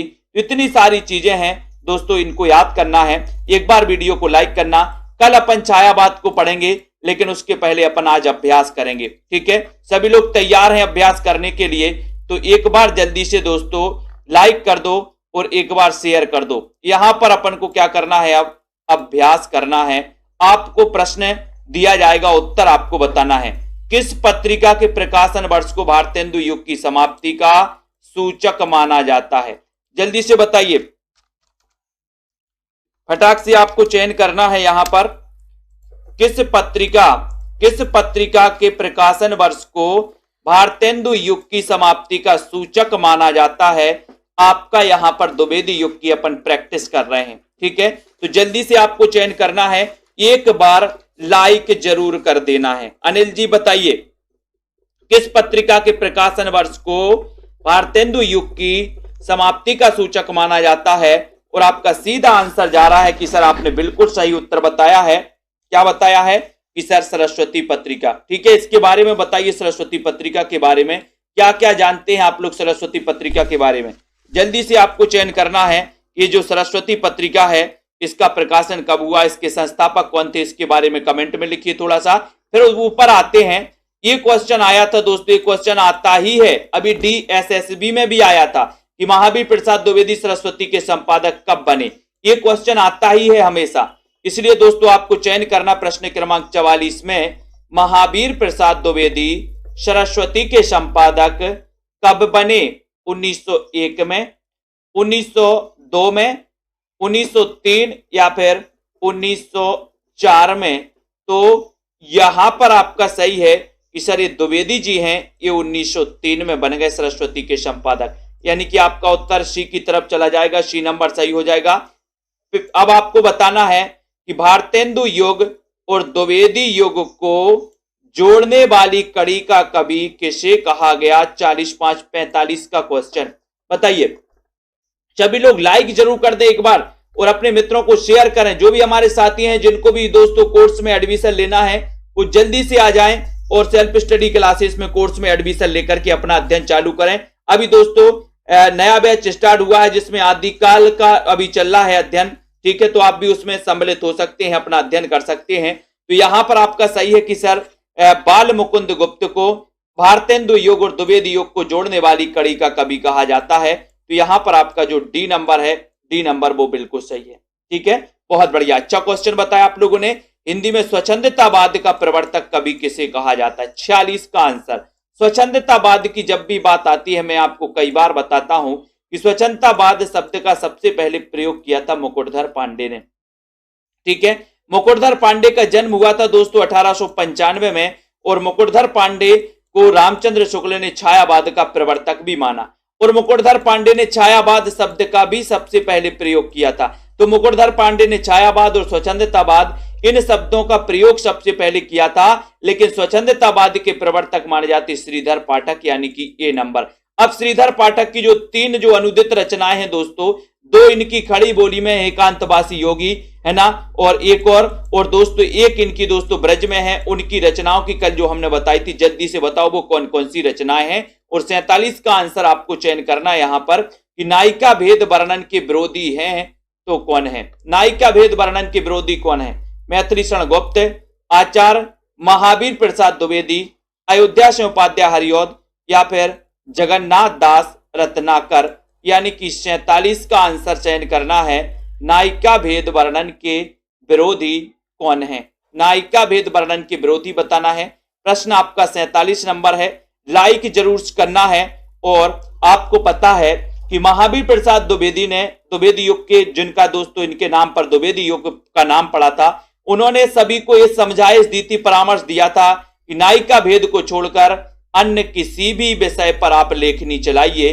तो नायिका भेद वर्णन के जो विरोधी थे वो थे महावीर प्रसाद द्विवेदी। ठीक है, इन्होंने दोस्तों नायिका भेद का विरोध किया, इन्होंने इस पर लेखनी चलाने के लिए परामर्श नहीं दिया। ठीक है, संपत्ति शास्त्र के लेखक कौन है। 48 का आंसर जल्दी से आपको चयन करना है। और मधु धिम्मन जी ने बता दिया, श्रांत पथे के कांतवासी योगी उजड़ ग्राम। Very good. संपत्ति शास्त्र के लेखक कौन है, लाइक जरूर कर देना है, अपने मित्रों तक शेयर कर दो दोस्तों। और जिन भी साथियों को एडमिशन लेना है, रेगुलर और क्रमबद्ध पढ़ना है दोस्तों, अध्ययन बनाए रखना है। ठीक है, तो अभी आप दोस्तों हिंदी साहित्य के संपूर्ण कोर्स में एडमिशन ले सकते हैं, हमारे पंजाब मास्टर कैडर वाले सभी साथी। ठीक है, और जिनको पंजाब मास्टर कैडर का मॉडल पेपर लेना है वो मॉडल पेपर भी ले सकते हैं 4500 क्वेश्चन का। ठीक है, संपत्ति शास्त्र के लेखक है महावीर प्रसाद द्विवेदी, यानी सी नंबर सही है। हिंदी खड़ी बोली का प्रथम कवि किसे कहा जाता है। हिंदी खड़ी बोली का प्रथम कवि बताना है आपको। सरहपा को, पुष्य या पुण्य को, भारतेंदु। यहां पर आधुनिक काल में पूछा है दोस्तों, यहां पर आधुनिक काल में पूछा है। या कभी इस प्रकार सा प्रश्न पूछा जाए और ऑप्शन में अमीर खुसरो ना हो तो आपको श्रीधर पाठक ही लगाना है। तो ये गलती भी आप दोस्तों क्या कर देना, सुधार लेना, क्योंकि आधुनिक काल में हिंदी खड़ी बोली के जो प्रथम कवि हैं वो श्रीधर पाठक हैं। लेकिन दोस्तों कभी कभी ऐसा भी क्वेश्चन अगर आ जाए तो आप श्रीधर पाठक ही लगाना। ठीक है, डी नंबर ही लगाना। श्रीधर पाठक की कौन सी रचना ब्रजभाषा में। बहुत बढ़िया प्रश्न आ गया है यहां पर क्योंकि यहां से क्वेश्चन पूछे जाते हैं दोस्तों। अब देखते हैं कौन कौन ने ईमानदारी से पढ़ा है। आंसू जी बताइए जल्दी से। श्रीधर पाठक की कौन सी रचना ब्रज भाषा में है? पंजाब मास्टर कैडर वाले हमारे जितने साथी हैं, जिनको भी अध्ययन करना है रेगुलर और बहुत अच्छे से विस्तृत अध्ययन करना है, वो हमारे सभी साथी एडमिशन लेकर के अध्ययन कर सकते हैं। अभी ये नया बैच स्टार्ट हुआ है, आदिकाल चल रहा है, तो अभी से आप अध्ययन चालू कर देंगे। बाकी रिकॉर्डेड कोर्स भी रहता है, टेस्ट भी रहता है, हर संडे को टेस्ट होता है, ठीक है। श्रीधर पाठक की कौन सी रचना ब्रज भाषा में है, ये क्वेश्चन आपसे पूछा गया और सीधा आंसर जा रहा है प्रश्न क्रमांक 50 में। क्या जा रहा है जल्दी से बताओ। 50 नंबर का क्वेश्चन, कौन सी भाषा इनकी ब्रज भाषा में है, इसका आंसर चयन करना है। और राइट आंसर आप लोगों ने बता दिया कि सर इनकी जो उजड़ ग्राम है, उजड़ ग्राम जो इनकी दोस्तों रचना है वो काय में है? ब्रज भाषा में है। काय में है? ब्रज भाषा में। बिल्कुल सही आंसर बताया आपने, उजड़ ग्राम। ए नंबर सही हो जाएगा, ठीक है। बाकी श्रांत पथिक और एकांत वासी योगी ये खड़ी बोली में है, ठीक है। श्रीधर पाठक की रहस्यवादी कविता कौन सी है? बहुत बढ़िया, बताएं जल्दी से। श्रीधर पाठक की रहस्यवादी कविता आपको चयन करना है और एक बार जल्दी से वीडियो को लाइक करना है। बताएं। सेल्फ स्टडी क्लासेस का ऐप डाउनलोड कर लें प्ले स्टोर में जाकर के। हमारे जितने भी साथी हैं, बहुत अच्छा रहेगा आप लोगों के लिए दोस्तों। अध्ययन और स्टडी मटेरियल आपका भरपूर आपको मिलने वाला है। तो यहां पर क्वेश्चन भी बहुत अच्छा है और उत्तर भी आप लोग बहुत अच्छा ही लगाएंगे। तो यहां पर प्रश्न क्रमांक 51 का आंसर है, सीधा आंसर जा रहा है कि सर इनकी सुसंदेश जो रचना है ये रहस्यवादी है, रहस्यवादी कविता है, ठीक है। तो आपका बी नंबर बिल्कुल सही। अयोध्या सिंह उपाध्याय हरिऔध की प्रथम रचना कौन सी है? अयोध्या सिंह उपाध्याय हरिऔध की प्रथम रचना आपको बताना है, बताइए। अयोध्या सिंह उपाध्याय हरिऔध की प्रथम रचना का आपको चयन करना है। अच्छा क्वेश्चन है। अयोध्या सिंह उपाध्याय हरिऔध के बारे में पढ़ा था कि सर इन्हें आधुनिक काल का सूरदास तो कहा ही जाता है अयोध्या सिंह उपाध्याय हरिऔध को। साथ ही हिंदी खड़ी बोली के प्रथम महाकवि भी हैं, ठीक है। तो यहां पर अयोध्या सिंह उपाध्याय हरिऔध की प्रथम रचना है तो कृष्ण शतक, ठीक है। रसकला से इनका रीति ग्रंथ है। वैदेही वनवास की बात करें तो इसमें 18 सर्ग हैं। प्रिय प्रवास की बात करें दोस्तों तो इसमें 17 सर्ग हैं। ये हिंदी खड़ी बोली का प्रथम महाकाव्य है। इसके रचनाकार कौन है? हरिऔध जी, ठीक है। रामचंद्र शुक्ल ने इसे महाकाव्य नहीं माना प्रिय प्रवास को, लेकिन यहां पर याद करना है कि हरिऔध जी ने अपने किस विषय में नायिका भेद के अंतर्गत देश प्रेमिका, लोक प्रेमिका, जाति प्रेमिका, परिवार प्रेमिका की आदर्श कल्पना की है। 53 का आंसर बताएं। अच्छा क्वेश्चन है, सभी लोग बताएंगे। एमआर मुकेश जी बताइए, प्रमोद जी, सिद्धि जी, हरिऔध जी के कौन सा ग्रंथ है जो जिसमें इन्होंने लोक प्रेम, देश प्रेमिका, लोक प्रेमिका, जाति प्रेमिका, परिवार प्रेमिका, इनका दोस्तों आदर्श इन्होंने कल्पना की है। और सीधा आंसर आपका जा रहा है कि सर इनकी वो रचना है रसकलश। रसकलश दोस्तों इनकी वो रचना है, यानी डी नंबर आपका बिल्कुल सही है। D number. इस रसकलश में जो कि रीति ग्रंथ है दोस्तों, इसमें इन्होंने इस प्रकार की नायिकाओं का, इस प्रकार की प्रेमिकाओं का आदर्श दोस्तों, प्रेमिकाओं की आदर्श कल्पना की है और उत्तर चला जाता है डी नंबर, ठीक है। दूसरी रचना है दोस्तों हरिऔध जी की रसकलश, ठीक है। हिंदी खड़ी बोली का प्रथम महाकाव्य प्रिय प्रवास कितने सर्गों में विभक्त है? 54 का आंसर सभी लोग बताएं। हिंदी खड़ी बोली का प्रथम महाकाव्य प्रिय प्रवास कितने सर्गों में विभक्त है? 17 सर्गों में, 15 में, 11 में या फिर 7 सर्गों में? 54 का आंसर चयन करते हुए दोस्तों सभी लोग बताएंगे। अर्शदीप जी पंजाब मास्टर कैडर आ गया, बहुत अच्छी तैयारी करें। 54 का आंसर, और 54 में सीधा आंसर जा रहा कि सर इसमें 17 सर्ग हैं, 17 सर्ग हैं, ठीक है। इनका एक पारिजात है, पारिजात में 15 सर्ग हैं। इनका एक वैदेही वनवास है, वैदेही वनवास में 18 सर्ग हैं, ठीक है। और 17 सर्ग हैं किसमें? प्रिय प्रवास में, ठीक है। तो बहुत बढ़िया, इतने अच्छे से आप लोग उत्तर बता रहे हो, ऐसा लग रहा है जैसे पढ़ा पढ़ाया हुआ आपके पेपर में यहां पर आ गया हो, ठीक है। Very good. लेकिन बात करते मैत्री शरण गुप्त की। अपना काव्य गुरु किसे माना? आपको पता है दोस्तों कि प्रेमचंद के काव्य गुरु थे महावीर प्रसाद द्विवेदी, ठीक है, प्रेमचंद के। और मैत्री शरण गुप्त के काव्य गुरु भी कौन थे? कौन थे रश्मि पाठक जी? कौन थे मैत्री शरण गुप्त के काव्य गुरु? उत्तर चला गया महावीर प्रसाद द्विवेदी, यानी डी नंबर सही हो जाएगा। D number right, very good. Hariaudh ji का रीति ग्रंथ कौन सा है? 56 का आंसर। हरिऔध जी का रीति ग्रंथ कौन सा है? रसकलश, पारिजात, चौखे चौपदे या फिर दोस्तों पद्य प्रसून? हरिऔध जी का रीति ग्रंथ कौन सा है? 56 का आंसर। और हरिऔध जी का रीति ग्रंथ आपको बताना है और उत्तर जाता है कि सर रस कलश इनका रीति ग्रंथ है, यानी कि ये नंबर आपका बिल्कुल सही है। ये नंबर राइट आंसर है। प्रिय प्रवास में किस रस की प्रधानता है? किस रस की प्रधानता है बताइए? वीर रस की, श्रृंगार रस की, वीर और श्रृंगार, श्रृंगार और करुण, यानी कि 57 का आंसर। प्रिय प्रवास में किस रस की प्रधानता है? अच्छा क्वेश्चन है, बताएं। इसमें दोस्तों भ्रमर गीत का भी समावेश किया गया प्रिय प्रवास में, मैंने कई बार आपको बताया है। और यहां पर आपका डी नंबर सही होगा। श्रृंगार और करुण रस की इसमें प्रधानता है। श्रृंगार और करुण रस की प्रधानता किसमें? प्रिय प्रवास में। तो आपका उत्तर चला गया कहां पर? डी नंबर की ओर चला गया, डी सही हो जाएगा। हरिऔध कृत वैदेही वनवास, वैदेही वनवास है क्या? है वैदेही वनवास, बताइए। पंजाब मास्टर कैडर वाले हमारे यहाँ कितने साथी हैं? वैदेही वनवास, हरिऔध कृत वैदेही वनवास क्या है? प्रबंध काव्य है, चंपू काव्य है। तो अभी तो अपन ने पढ़ा है कि सर वैदेही वनवास में 18 सर्ग हैं, और 18 सर्ग हैं यानी कि ये क्या है? महाकाव्य है। महाकाव्य है यानी कि ये दोस्तों क्या है? प्रबंध काव्य। और आपका एक नंबर यहां पर सही हो जाएगा। वैदेही वनवास ये क्या है? प्रबंध काव्य, क्योंकि प्रबंध काव्य के भेद होते हैं दोस्तों, ठीक है, महाकाव्य और खंड काव्य। तो ये एक नंबर आपका सही है। गुप्त जी की प्रथम रचना बतानी है आपको। प्रथम रचना इनकी कौन सी है? बहुत अच्छा क्वेश्चन। 59 का आंसर बताना है। और एक बार जल्दी से शेयर कर दे सभी लोग, और एक बार लाइक जरूर कर देना दोस्तों। और अध्ययन अपना रुकना नहीं चाहिए। गुप्त जी की प्रथम रचना कौन सी है? एक अच्छा क्वेश्चन आपसे पूछा गया, और सीधा आंसर जा रहा है कि सर मैथिली शरण गुप्त, जिनका जन्म हुआ था 1886 में, जिन्हें भारत भारती के कारण राष्ट्र कवि की उपाधि मिली, जिन्होंने 19 खंड काव्यों की रचना की, 2 महाकाव्यों की रचना की। साकेत और जय भारत इनके महाकाव्य। साकेत का रचना काल 1931 है, और दोस्तों जय भारत का रचना काल इनका 1952 है। ऐसे कुल मिला के इन्होंने 2 महाकाव्य और 19 खंड काव्यों की, यानी कि हिंदी में सबसे ज्यादा प्रबंध काव्य लिखने वाले अगर कोई कवि हैं तो वो मैथिली शरण गुप्त हैं, जिनको राष्ट्र कवि की उपाधि दी थी महात्मा गांधी ने, ठीक है। और इनकी प्रथम रचना है तो दोस्तों वो कौन सी है? रंग में भंग, यानी कि बी नंबर आपका बिल्कुल सही है, ठीक है। अगला क्वेश्चन देखो, मैथिली शरण गुप्त को राष्ट्र कवि की उपाधि किसने दी? राष्ट्र कवि की उपाधि 60 का आंसर। बहुत ही अच्छा क्वेश्चन फिर आपसे पूछ लिया गया है कि इन्हें राष्ट्र कवि किसने कहा, राष्ट्र कवि की उपाधि किसने दी? इतना अच्छा क्वेश्चन है। रेखा बोरा जी, जया जी,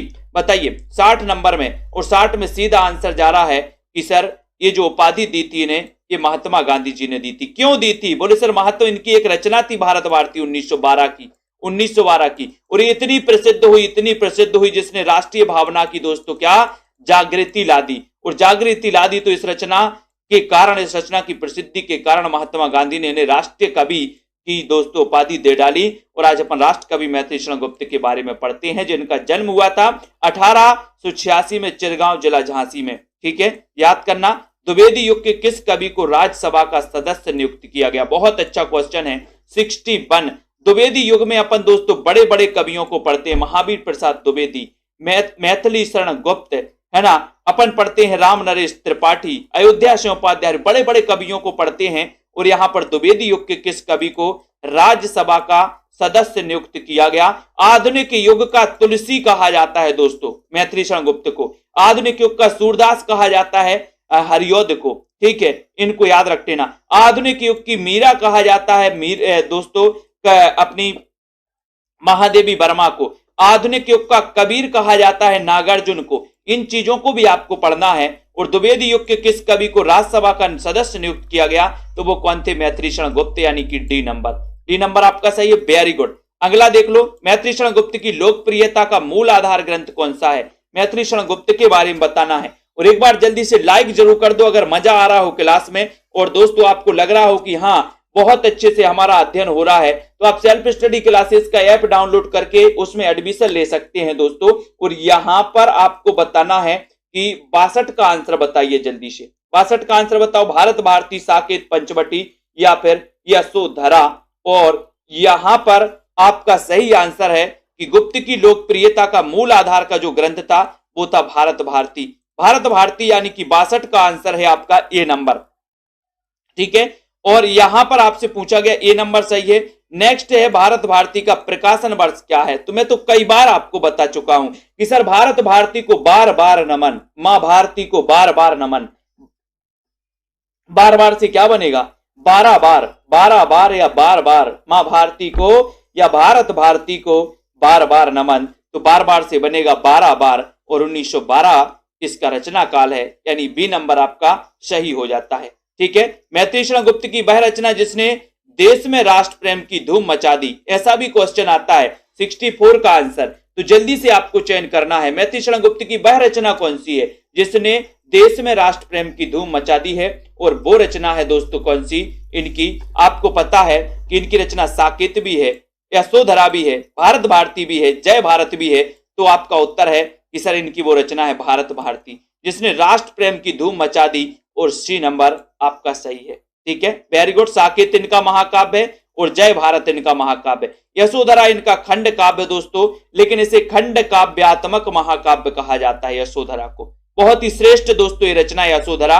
यहां पर आपको बताना है जगत सचाई सार, बालचर, द्वापर, पथिक, ये रचनाएं किसकी हैं, ये रचनाएं आपको चयन करना है। जगत सचाई सार के रचनाकार कौन है, 65 का आंसर। और सी बहुत अच्छा क्वेश्चन है कि दोस्तों जगत सच्चाई सार, जगत सच्चाई, जगत की सच्चाई का सार किसको पता चलता है, किसको पता चलता, जो बिना पढ़े लिखे हैं या जो पाठक है, जो पाठक है यानी कि पढ़ता है उसको पता चलता है। क्योंकि दोस्तों अपन को किताबों में इस संसार के साहित्य का पता चलता है, संसार के समाज का पता चलता है, कहां से, किताबों में।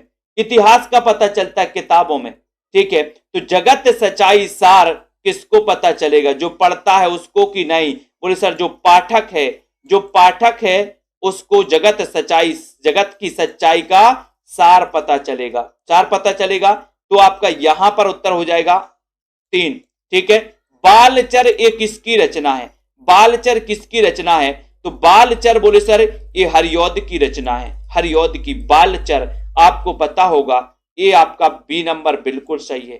ठीक है, क्योंकि बोले सर अभी तक तो हमने हरि का बाल रूप ही देखा है। आपने भगवान राम का वृद्धावस्था की फोटो देखी किसी ने क्या, देखी तो बताना, थोड़ा सेंड भी करना।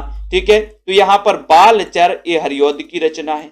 द्वापर ये खंड काव्य है, ये किसकी है द्वापर, तो द्वापर मैथिली शरण गुप्त की।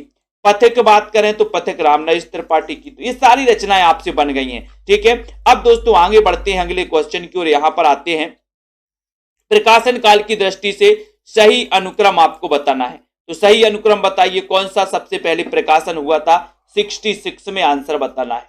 66 का आंसर सभी लोग बताएंगे और एक बार जल्दी से लाइक जरूर कर देना है 66 में, और शेयर कर दो अपने मित्रों तक। और दोस्तों इसी प्रकार अध्ययन में लग जाओ सभी साथी, है ना। और 66 में आपका सही आंसर जा रहा है। बोले सर अगर प्रिय प्रवास की बात करें तो इसका रचना काल है 1914, ये पहले आ गई रचना। ठीक है, उसके बाद इनका रसकलश दोस्तों 1931 की रचना है, इसको भी अपन को याद कर लेना। ठीक है, और ये इनकी रचना 1932 की है, और ये रचना उनकी 1940 की है। ठीक है, तो इस कुल मिला के दोस्तों प्रिय प्रवास, रसकलश, ठीक है, चौके चौपते बेदे ही बनवास, इस प्रकार से आपका माना जाता है। इनको आपको याद रख लेना है। ठीक है,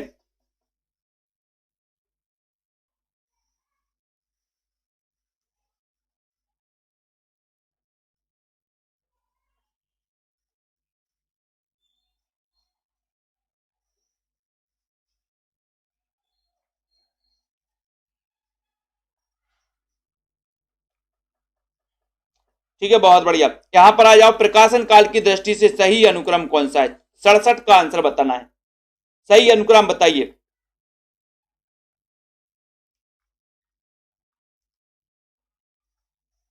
67 का आंसर,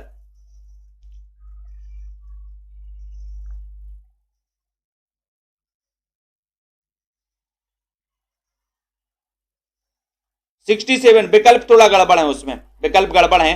67 का आंसर बताना है, प्रकाशन काल की दृष्टि से बताइए। 67 में बताइए, साकेत, झनकार, पंचवटी, भारत भारती, इनमें से चयन करना है 67 में।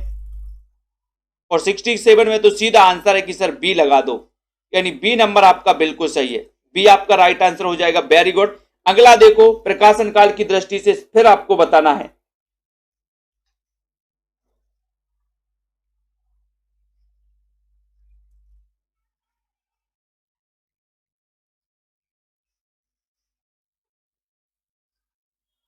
तो प्रकाशन काल की दृष्टि से 68 में, और यहां पर आपका उत्तर हो जाएगा दोस्तों कौन सा, सी नंबर, यशोदा, द्वापर, जय भारत और विष्णु प्रिया, इसी आपका सही है। साकेत का प्रथम सर्ग आरंभ होता है तो कब से होता है बताइए।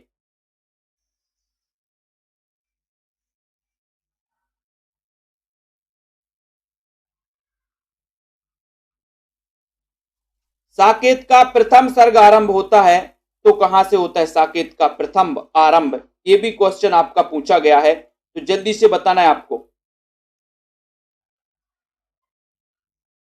साकेत का प्रथम सर्ग कहां से आरंभ होता है,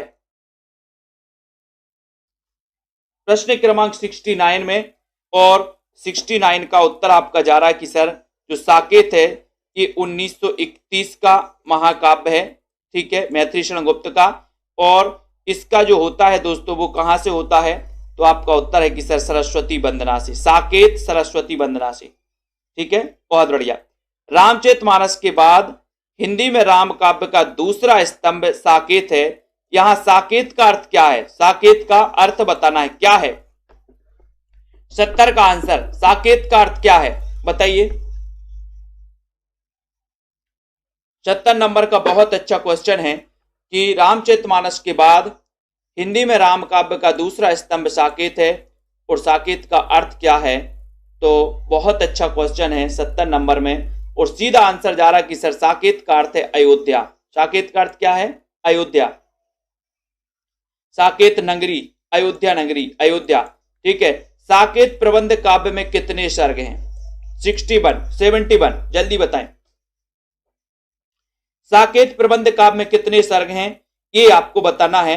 हमारे सभी साथी जिनको भी एडमिशन लेना है वो सभी साथी शिव कुमार, आयुष जी, युवराज जी, आशु जी, ठीक है, अनवी जी, प्रश्न क्रमांक 71 में बताना है, और आपको पता है कि सर 12 सर्ग हैं, ठीक है। साकेत महाकाव्य के सृजन का प्रेरणा स्रोत क्या है, सृजन का प्रेरणा स्रोत बताना है, बहुत अच्छे से पढ़ा है अपन ने, निष्ठा त्रिवेदी जी, 72 का आंसर। और साकेत महाकाव्य के सृजन का प्रेरणा स्रोत क्या है, ये अच्छा क्वेश्चन आपसे पूछा गया है, और सीधा आंसर जा रहा है कि सर साकेत महाकाव्य के सृजन का जो प्रेरणा स्रोत है वो रविन्द्रनाथ टैगोर कृत काव्येर उपेक्षिता, ये सी नंबर, ये ग्रंथ माना जाता है, सी नंबर, ठीक है। साकेत का सबसे मार्मिक सर्ग कौन सा है, मार्मिक सर्ग बताना है, 73 का आंसर बताइए, सबसे मार्मिक सर्ग आदित्य जी, और सही आंसर जा रहा है आपका कि सर साकेत का महाकाव्य, साकेत महाकाव्य का सबसे मार्मिक सर्ग कौन सा है, नवम सर्ग, यानी डी नंबर, नवम सर्ग आपका सही हो जाता है, ठीक है। 73 में आपने राइट आंसर लगाया, नवम सर्ग। गुप्त जी की कौन सी कृति प्रकाशन में पहले आती है, पहले कौन सी आती है, जयद्रथ वध आती है, भारत भारती आती है, पंचवटी या फिर विकट भट्ट, 74, और सभी को पता है कौन सी कृति इनकी पहले आती है,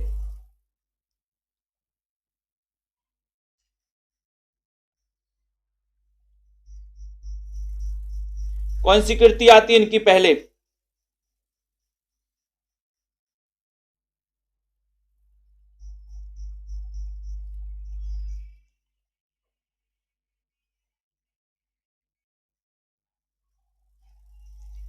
और बहुत सारे लोगों ने सी लगा दिया, बहुत बढ़िया।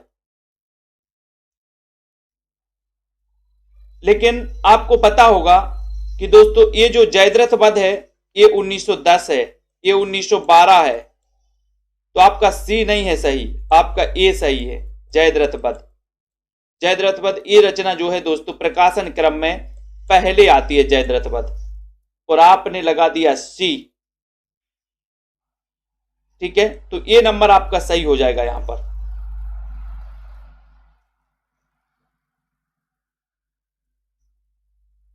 ठीक है, मैथिली शरण गुप्त की वह रचना जिसमें राष्ट्र की बलिवेदी पर अपने प्राणों का उत्सर्ग करने वाले युवक का चरित्र चित्रण हुआ है, ये आपको बताना। 75 में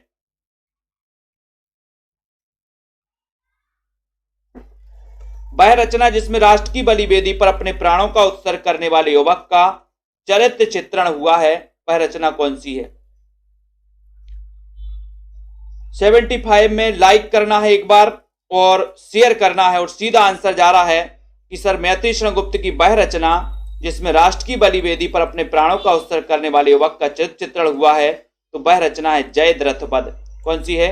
जयद्रथ वध। ठीक है, ये नंबर, वेरी गुड, बहुत बढ़िया। तो सभी साथियों के लिए बहुत को चैतन्य महाप्रभु के बारे में बताना है कि इनकी वियुक्ता पत्नी के त्याग तप और उसकी मनोदशा का उल्लेख किस ग्रंथ में किया गया है। जल्दी से सभी लोग बताएंगे और एक बार लाइक जरूर कर देना। बताओ फटाफट से, चैतन्य महाप्रभु की वियुक्ता पत्नी के त्याग तप और उसकी मनोदशा का उल्लेख किस ग्रंथ में मिलता है? प्रश्न क्रमांक 76 का आंसर है। और बहुत ही बढ़िया उत्तर आना चाहिए सभी लोगों के। उत्तर क्या आएंगे? उत्तर आपका हो जाएगा क्या? ए नंबर। ए नंबर यानी कि आपका विष्णु प्रिया। और विष्णु प्रिया की रचनाकार कौन है? तो उत्तर हो जाएगा मैथिली शरण गुप्त। ठीक है, ये विष्णु प्रिया मैथिली शरण गुप्त की रचना है और ये चैतन्य महाप्रभु की वियुक्ता पत्नी के त्याग तप और उसकी तपस्या, उनकी मनोदशा का उल्लेख किया गया है। दोस्तों अगला क्वेश्चन, ब्रह्मणी नारी की मार्मिक व्यथा का चित्रण किस ग्रंथ में हुआ? बहुत ही अच्छा क्वेश्चन है। प्रश्न क्रमांक 77 का आंसर है। जल्दी से चयन करना है आपको। ब्रह्मणी नारी की मार्मिक व्यथा का चित्रण किस ग्रंथ में हुआ है? 77 का आंसर साकेत में, यशोधरा, विष्णु प्रिया या फिर उपर्युक्त सभी। ये तीनों ही रचनाएं दोस्तों किसकी हैं? मैथिली शरण गुप्त की, राष्ट्रकवि मैथिली शरण गुप्त की। अब यहां पर ब्रह्मणी नारी से पूछा गया, इतना आपको याद होना चाहिए कि सर साकेत भी ब्रह्मणी नारी से संबंधित है, विष्णु प्रिया भी है और यशोधरा भी है। तो आपका उत्तर चला गया डी नंबर। ठीक है, वेरी गुड। कौन सी रचना मैथिली शरण गुप्त द्वारा रचित नहीं है? कौन सी मैथिली शरण गुप्त की रचना नहीं है, ये आपको बताना है। रेखा जी, माया राम जी, प्रश्न क्रमांक 78 में आपको चयन करना है कौन सी रचना गुप्त जी की नहीं है, ये बताइए जल्दी से। 78 का उत्तर, और बहुत ही अच्छा प्रश्न है। सीधा आंसर जा रहा है कि सर द्वापर है, यशोधरा है, गुरुकुल भी मैथिली शरण गुप्त की रचना है, लेकिन ये पथिक जो है, ये पथिक तो किसकी है? राम नरेश त्रिपाठी की। ठीक है, वेरी गुड। मैथिली शरण गुप्त की अतुकांत रचना कौन सी है? ये क्वेश्चन भी कई बार आया। अतुकांत रचना बतानी है श्वेता सैनी जी, बताइए। सभी लोग बताएंगे। Zahid Ali ji, self study classes app download कर ले सभी साथी और कोर्स में एडमिशन जरूर ले लें दोस्तों। ठीक है, क्योंकि अभी न्यू बैच स्टार्ट हुआ है, आदिकाल चल रहा है और आदिकाल से दोस्तों आप अभी अध्ययन कर सकते हैं। मैथिली शरण गुप्त की अतुकांत रचना कौन सी है? तो उत्तर हो जाएगा मेघनाथ वध, यानी कि आपका जो डी नंबर है वो मेघनाथ वध बिल्कुल सही हो जाएगा। ये इनकी अतुकांत रचना मानी जाती है गुप्त जी की। बाकी तीनों रचनाएं मैथिली शरण गुप्त की ही हैं। ठीक है, बौद्धकालीन संस्कृति को उद्घाटित करने वाला काव्य ग्रंथ कौन सा है? 80 का आंसर बताना है। बौद्धकालीन संस्कृति को उद्घाटित करने वाला काव्य ग्रंथ आपको चयन करना है। अनग है, विकट भट्ट है, झंकार है या फिर दोस्तों व्रत संहार है। जल्दी से बताइए। जसमेल राम जी, युवराज सिंह जी, जल्दी फटाफट से चक्के चौके लगाइए। यहां पर उत्तर बहुत ही बढ़िया आपसे पूछा गया है कि बौद्धकालीन संस्कृति को उद्घाटित करने वाला जो ग्रंथ है वो ग्रंथ कौन सा है, निम्न में से आपको बताना है। तो यहां पर 80 का आंसर पूछा गया और 80 में सीधा आंसर चला गया कि सर इनका जो बौद्धकालीन संस्कृति को उद्घाटित करने वाला ग्रंथ है वो ग्रंथ है अनग। कौन सा है? अनग। बहुत ही बढ़िया क्वेश्चन, वेरी गुड। अनग आपका सही है। जोधपुर के एक राजपूत सरदार की 3 पीढ़ियों तक चलने वाली गाथा का वर्णन किस काव्य ग्रंथ में हुआ है? मैंने आपको बहुत अच्छा विस्तृत भी पढ़ाया था जब बताया था कि 81 का आंसर आपको आना चाहिए। जोधपुर के एक राजपूत सरदार की 3 पीढ़ियों तक चलने वाली गाथा का वर्णन किस काव्य ग्रंथ में किया गया? झंकार में, विकट भट्ट में, सैरंध्री में या फिर गुरुकुल में? 81 बताइए शशि त्रिपाठी जी। प्रश्न क्रमांक 81 का आंसर। और एक राजपूत सरदार की 3 पीढ़ियों तक चलने वाली गाथा का जो वर्णन है, रश्मि पाठक जी, बिल्कुल सही आंसर आ गया कि सर इनकी जो रचना विकट भट्ट है, इस रचना में राजपूत सरदार की 3 पीढ़ियों तक चलने वाली गाथा का वर्णन है, यानी कि बी नंबर आपका सही हो जाएगा। ठीक है, बहुत बढ़िया। साकेत के किस सर्ग में उर्मिला लक्ष्मण मिलन वर्णित है? 82 में, बताइए।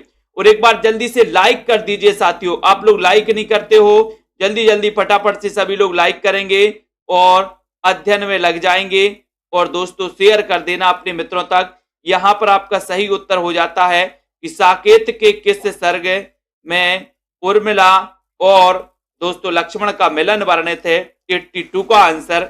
तब आपका सीधा आंसर जा रहा है कि सर डी नंबर लगा दो। तो डी नंबर आपका बिल्कुल सही है, बहुत बढ़िया आंसर, वेरी गुड। डी यानी कि आपका 12 बिल्कुल सही है। नेक्स्ट क्वेश्चन बताइए जल्दी से। अगला क्वेश्चन है मैथिली शरण गुप्त की किस काव्य कृति को हिंदू संस्कृति का स्वच्छ दर्पण कहा गया। वेरी गुड, इतना अच्छा क्वेश्चन आपके लिए आया है। कौन सी रचना को कहा गया है बताएं, जल्दी से बताना है।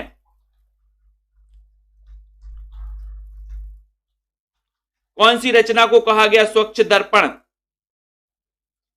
और सीधा आंसर आपका चला गया कि सर 83 में लगा दो जय भारत। ये जो काव्य कृति हिंदू संस्कृति का स्वच्छ दर्पण है, ये नंबर सही है।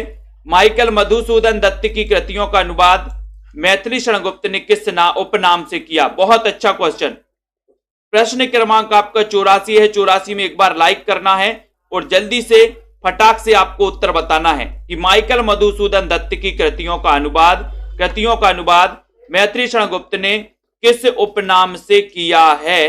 तो ये अपन ने पढ़ा था कि सर जकी तो नाम था जगन्नाथ दास रत्नाकर का। त्रिशूल तो आपको पता है गया प्रसाद शुक्ल स्नेही का था।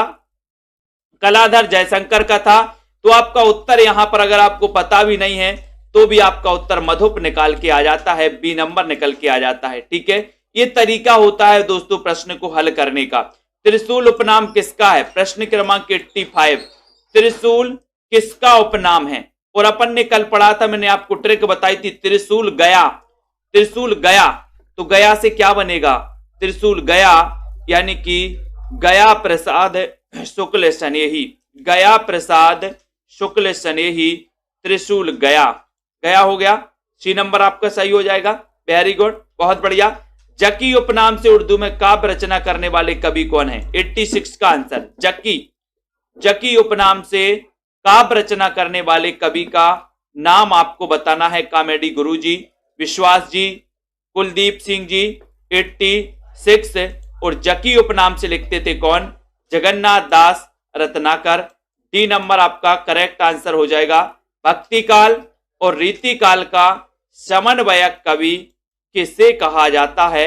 87 में भक्ति काल और रीति काल का समन्वयक कवि किसे कहा जाता है, इसका आंसर आपको बताना है और एक बार जल्दी से लाइक कर देना है। भक्ति काल और रीति काल में जल्दी से बताएं। संतोष कुमार जी, विवेक कुमार जी प्रश्न क्रमांक 87 में, और सही आंसर आपने बता दिया है कि सर 87 का आंसर है जगन्नाथ दास रत्नाकर। ये नंबर, वेरी गुड। नेक्स्ट देखते हैं, अगले प्रश्न की ओर बढ़ते हैं। अगला प्रश्न है कविता कामनी कांत, भारतेंदु प्रज्ञेंदु, साहित्य सुधाकर उपाधियों से सम्मानित कवि कौन है। बताओ 88 का आंसर। रजनी त्रिपाठी जी बताइए। शिक्षा जी, कविता कामनी कांत, भारतेंदु प्रज्ञेंदु, साहित्य सुधाकर, इन उपाधियों से सम्मानित कवि का नाम आपको चयन करना है और एक बार जल्दी से वीडियो को लाइक जरूर कर देना है। 88 का आंसर, 88 का आंसर आपको बताना है। बहुत ही अच्छा क्वेश्चन है और 88 में उत्तर चला जाता है कि सर बी नंबर लगा दो। बी नंबर लगा दो यानी कि नाथूराम शर्मा शंकर लगा दो। इन्हें कविता कामनी कांत भी कहा जाता है, इन्हें भारतेंदु प्रज्ञेंदु और साहित्य सुधाकर भी कहा जाता है, यानी कि बी सही है। अनुराग रत्न के रचनाकार कौन है। अनुराग रत्न के रचनाकार कौन है। बहुत अच्छा क्वेश्चन है, बताओ राजेश मौर्य जी। अनुराग रत्न ये किसकी रचना है। अनुराग रत्न और हिंदी साहित्य का ऐप है दोस्तों, हिंदी साहित्य का ऐप भी आप सभी लोग डाउनलोड कर लें। 89 का प्रश्न आपसे पूछा गया है, 89 में उत्तर चला गया आपका सी, यानी कि नाथूराम शर्मा शंकर। सी नंबर आपका right, very good. Nathuram Sharma आपका शंकर अनुराग रत्न के रचनाकार हैं, ये आपका सी सही है। राय देवी प्रसाद पूर्ण की वह कृति जो कुंडलियां छंद में है, वह कृति कौन सी है। राय देवी प्रसाद पूर्ण की वह कृति जो कुंडलियां छंद में है, वो बताना है। बसंत वियोग, मृत्युंजय, राम रावण विरोध, स्वदेश कुंडल। वह कृति आपको बतानी है राय देवी प्रसाद पूर्ण की, वह कृति कौन सी है। 90 का उत्तर आपको चयन करना है और सीधा आंसर चला गया कि सर वो कृति है स्वदेश कुंडल। अपन ने पढ़ा था कि सर स्वदेश कुंडल की राय देवी, बोले हमें कुंडल खरीदना है, स्वदेशी खरीदें या विदेशी, तो अपन स्वदेश कुंडल की राय देवी, तो राय देवी प्रसाद पूर्ण की रचना हो जाएगी जो कुंडलियां छंद में है। करुणा कादंबनी के रचनाकार कौन है। बहुत अच्छा क्वेश्चन है डॉक्टर किशोरी लाल जी, बताइए करुणा कादंबनी के रचनाकार कौन है। गया प्रसाद हैं, महावीर प्रसाद हैं, बाल मुकुंद हैं या फिर रामचरित उपाध्याय हैं। 91 बहुत अच्छा क्वेश्चन 91 में। और करुणा कादंबनी इसके रचनाकार पूछा गया है, तो बताइए पिंकी शर्मा जी, कमलाकांत जी, करुणा कादंबनी यानी कि उत्तर चला गया गया प्रसाद शुक्ल शनेही और ये नंबर आपका बिल्कुल सही है। राम नरेश त्रिपाठी की फुटकर कविताओं का संग्रह है तो कौन है, बताओ। त्रिपाठी जी की फुटकर कविताओं का संग्रह है, पथिक है, मानसी है, मिलन है या फिर स्वप्न है। त्रिपाठी जी की फुटकर कविताओं का संग्रह है, आपको बताना है कौन है 92 में। और तो आपको पता है कि सर इनका पथिक खंड काव्य है, पथिक का पथ भी खंडित हो जाता है, मिलन भी खंडित हो जाता है, स्वप्न भी खंडित हो जाता है, तो ये तो खंड काव्य है तीनों। ये जो मानसी है ये क्या है, फुटकर कविताओं का संग्रह है। बी नंबर आपका करेक्ट है। प्रकाशन काल की दृष्टि से सही अनुक्रम बताइए।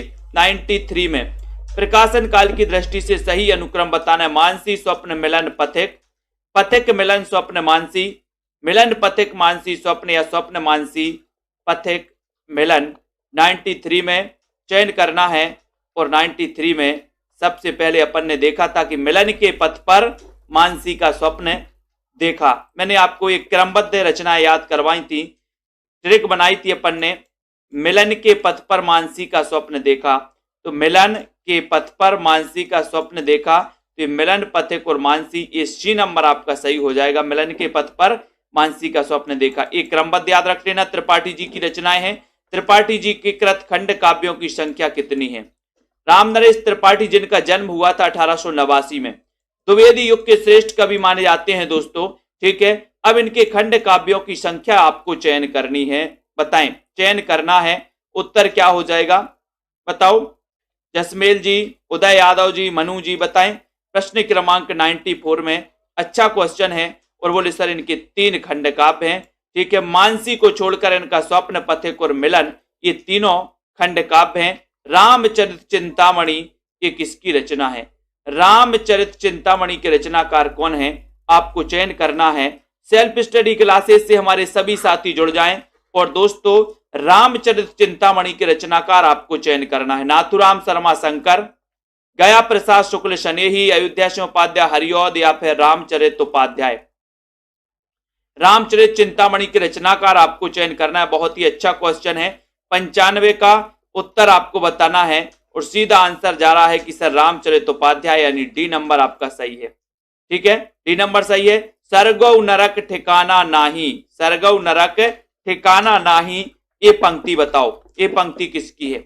अच्छा है रजनी जी, सरगौ नरक ठिकाना नाही ये पंक्ति बताना है हमें 96 में और लाइक भी कर देना है सभी साथियों को। अच्छा क्वेश्चन है, बहुत बढ़िया। और 96 का सीधा आंसर आपका जा रहा है, बताइए जल्दी कि सर ये सरगौ नरक ठिकाना नाही ये महावीर प्रसाद द्विवेदी। बोले सर सरगों और नरक में कोई ठिकाना नहीं। बोले फिर क्या करें, बोले महावीर की पूजा करो, महावीर, ठीक है। तो महावीर से ए नंबर आपका सही हो जाएगा, ठीक है। मानस भवन में आर जन जिनकी उतारे आरती, भगवान भारत वर्ष में गूंजे हमारी भारती। और भारत भारती तो अपन ने पढ़ा है कि भारत भारती की हम बार बार वंदना करेंगे, तो 1912 इसका रचना काल है, ठीक है। और यहां पर कहा भी गया है कि मानस भवन में आर जन जिनकी उतारे आरती, भगवान भारत वर्ष में गूंजे हमारी भारती, भगवान भारत वर्ष में गूंजे हमारी भारती। साकेत भारत भारती, जय भारत या फिर गुरुकुल। इनमें से 97 का आंसर आपको चयन करना है और उत्तर चला गया भारत भारती। बी नंबर, युग युग तक चलती रहे कठोर कहानी, रघुकुल में थी एक अभागिन रानी, एक अभागिन रानी, है ना।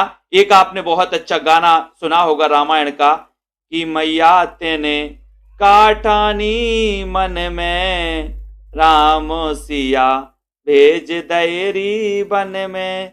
ऐसा ही है, युग युग तक चलती रहे कठोर कहानी और रघुकुल में भी थी एक अभागिन रानी। ये पंक्ति आपको बताना है दोस्तों कि ये पंक्ति किसके लिए कही गई है 98 में, और 98 का उत्तर है सी नंबर। क्या कही, यानी कि सी आपका सही है। बहुत बढ़िया, अगले क्वेश्चन की ओर बढ़ेंगे। लाइक बस करते रहो दोस्तों, मजा आएगा साहित्य को पढ़ने में, अच्छे से अध्ययन करो। मुझे फूल मत मारो, मुझे फूल मत मारो, तो बोले क्या मारे? मैंने आपको कई बार बताया मुझे फूल मत मारो, तो क्या मारे? बोले सर मेथी चाय मार दो, मेथी मार दो, मेथी। तो मेथी उत्तर क्या हो जाएगा? मेथी से हो जाएगा मैथिली शरण गुप्त की। ये दोस्तों मुझे फूल मत मारो, बोले फूल नहीं मारे तो क्या मारे? बोले मेथी मार दो, चलेगा। तो मैथी से मैथिली शरण गुप्त की पंक्ति है। ठीक है, अधिकार खोकर बैठना यह महादुष्कर्म है, ये प्रश्न क्रमांक 100 में आपको बताना है। तो मुकनद जी, रेखा जी बताइए, अधिकार खोकर बैठना ये महादुष्कर्म है, ये पंक्ति किसकी है? पूनम सिंह जी जल्दी से बताएं।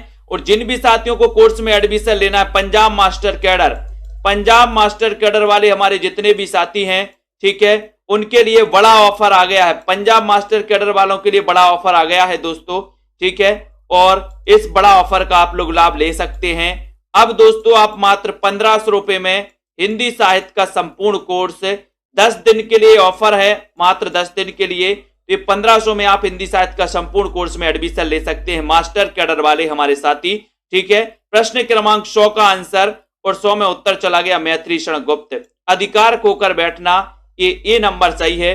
दिवस का अवसान समीप था, गगन था कुछ लोहित हो चला, 101 का आंसर, 101 का आंसर बताएंगे जल्दी से।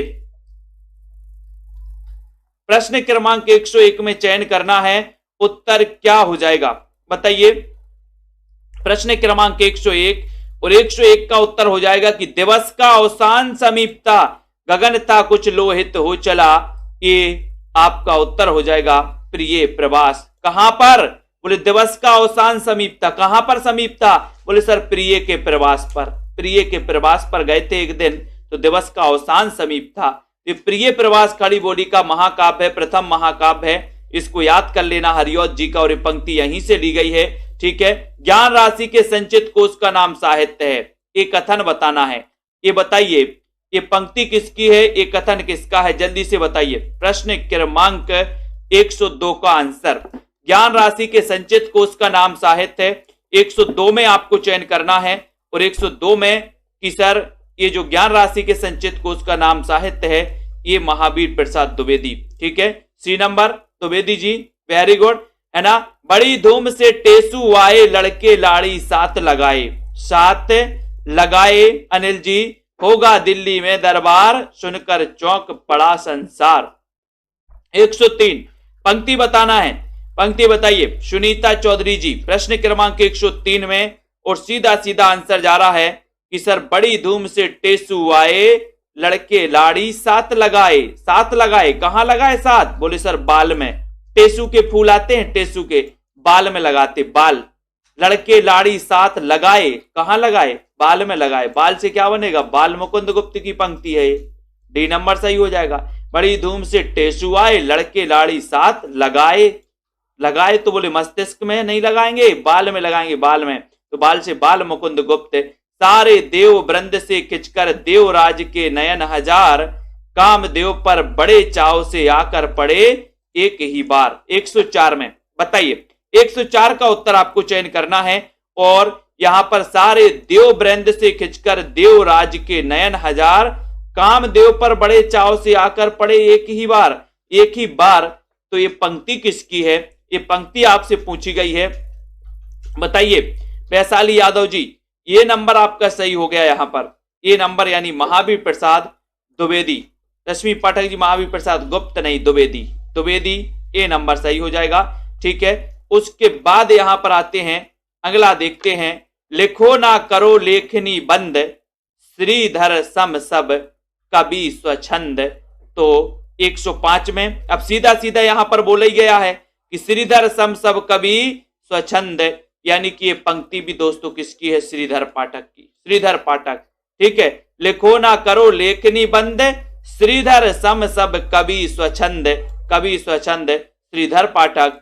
आधुनिक काल में खड़ी बोली के प्रथम कवि श्रीधर पाठक माने जाते हैं। स्वच्छंदतावाद के प्रवर्तक माने जाते हैं श्रीधर पाठक जी।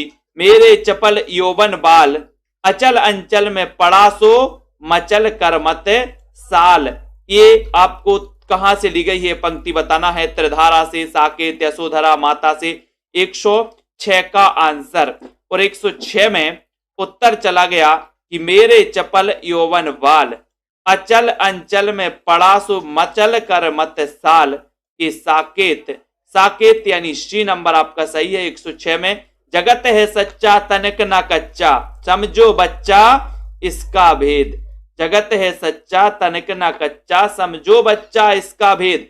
ये बताइए ये पंक्ति कहां से ली गई है? माखनलाल चतुर्वेदी की पंक्ति है, श्रीधर पाठक की है, रामनरेश त्रिपाठी या श्याम नारायण पांडे की है? किसकी पंक्ति है ये आपको बताना है 107 नंबर में। और 107 का आपका उत्तर जा रहा है कि सर जगत है सच्चा तनिक ना कच्चा, समझो बच्चा इसका भेद। देखते हैं कौन कौन ने सही बताया है।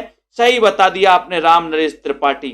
त्रिपाठी जी की ये पंक्ति है 107 में आपका राम नरेश त्रिपाठी। ये वही त्रिपाठी हैं जो दोस्तों बहुत ही, जया जी ने सही उत्तर बताया 107 का डी नंबर, बहुत बढ़िया। ठीक है, बाकी सभी इसमें क्या खा गए? ठीक है, तो आपका उत्तर यहां पर क्या हो जाएगा? त्रिपाठी जी। ठीक है, यहां पर देखो कविता कलाप किसकी रचना है? कविता कलाप किसकी रचना है? महावीर प्रसाद द्विवेदी की, पाठक की, हरिऔध की या फिर भारतेंदु जी की? प्रश्न क्रमांक 108 का उत्तर बताना है। 108 में क्या उत्तर सही हो जाएगा? कविता कलाप किसकी रचना है? कविता कलाप एक किसकी रचना है ये आपको बताना है। और सीधा सीधा आंसर जा रहा है, क्या जा रहा है? कविता कलाप के रचनाकार कौन है? 108 में सही आंसर आपका हो रहा है 108 का कि सर एक कविता कलाप तो महावीर प्रसाद द्विवेदी। ठीक है, ये नंबर सही है, ये नंबर आपका राइट आंसर है। ठीक है, कलापी अलग है आरसी प्रसाद की, बिल्कुल एक कविता कलाप है महावीर प्रसाद की है। कविता कौमुदी ये किसका काव्य संग्रह है? 109 का आंसर आपसे पूछा गया। एक बार शेयर जरूर कर दो। पंजाब मास्टर कैडर के लिए ऑफर आ गया है, बढ़िया, जिनको भी लेना है बहुत अच्छा है। 1500 रुपए में मात्र आप दोस्तों कोर्स में एडमिशन लेकर के अपना अध्ययन कर सकते हैं, लाइव क्लास अटेंड कर सकते हैं। ठीक है, टेस्ट दे सकते हैं हर संडे को, जैसे कल संडे है, कल टेस्ट होगा। हमारे जितने भी पैड वाले साथी हैं उनका टेस्ट होगा, जो कुछ भी उनको एक सप्ताह में पढ़ाया जाता है उसका टेस्ट लिया जाता है। ठीक है, तो यहां पर आपका 109 का उत्तर आपको बताना है। जल्दी से बताइए, फटाक से बताना है 109 का आंसर।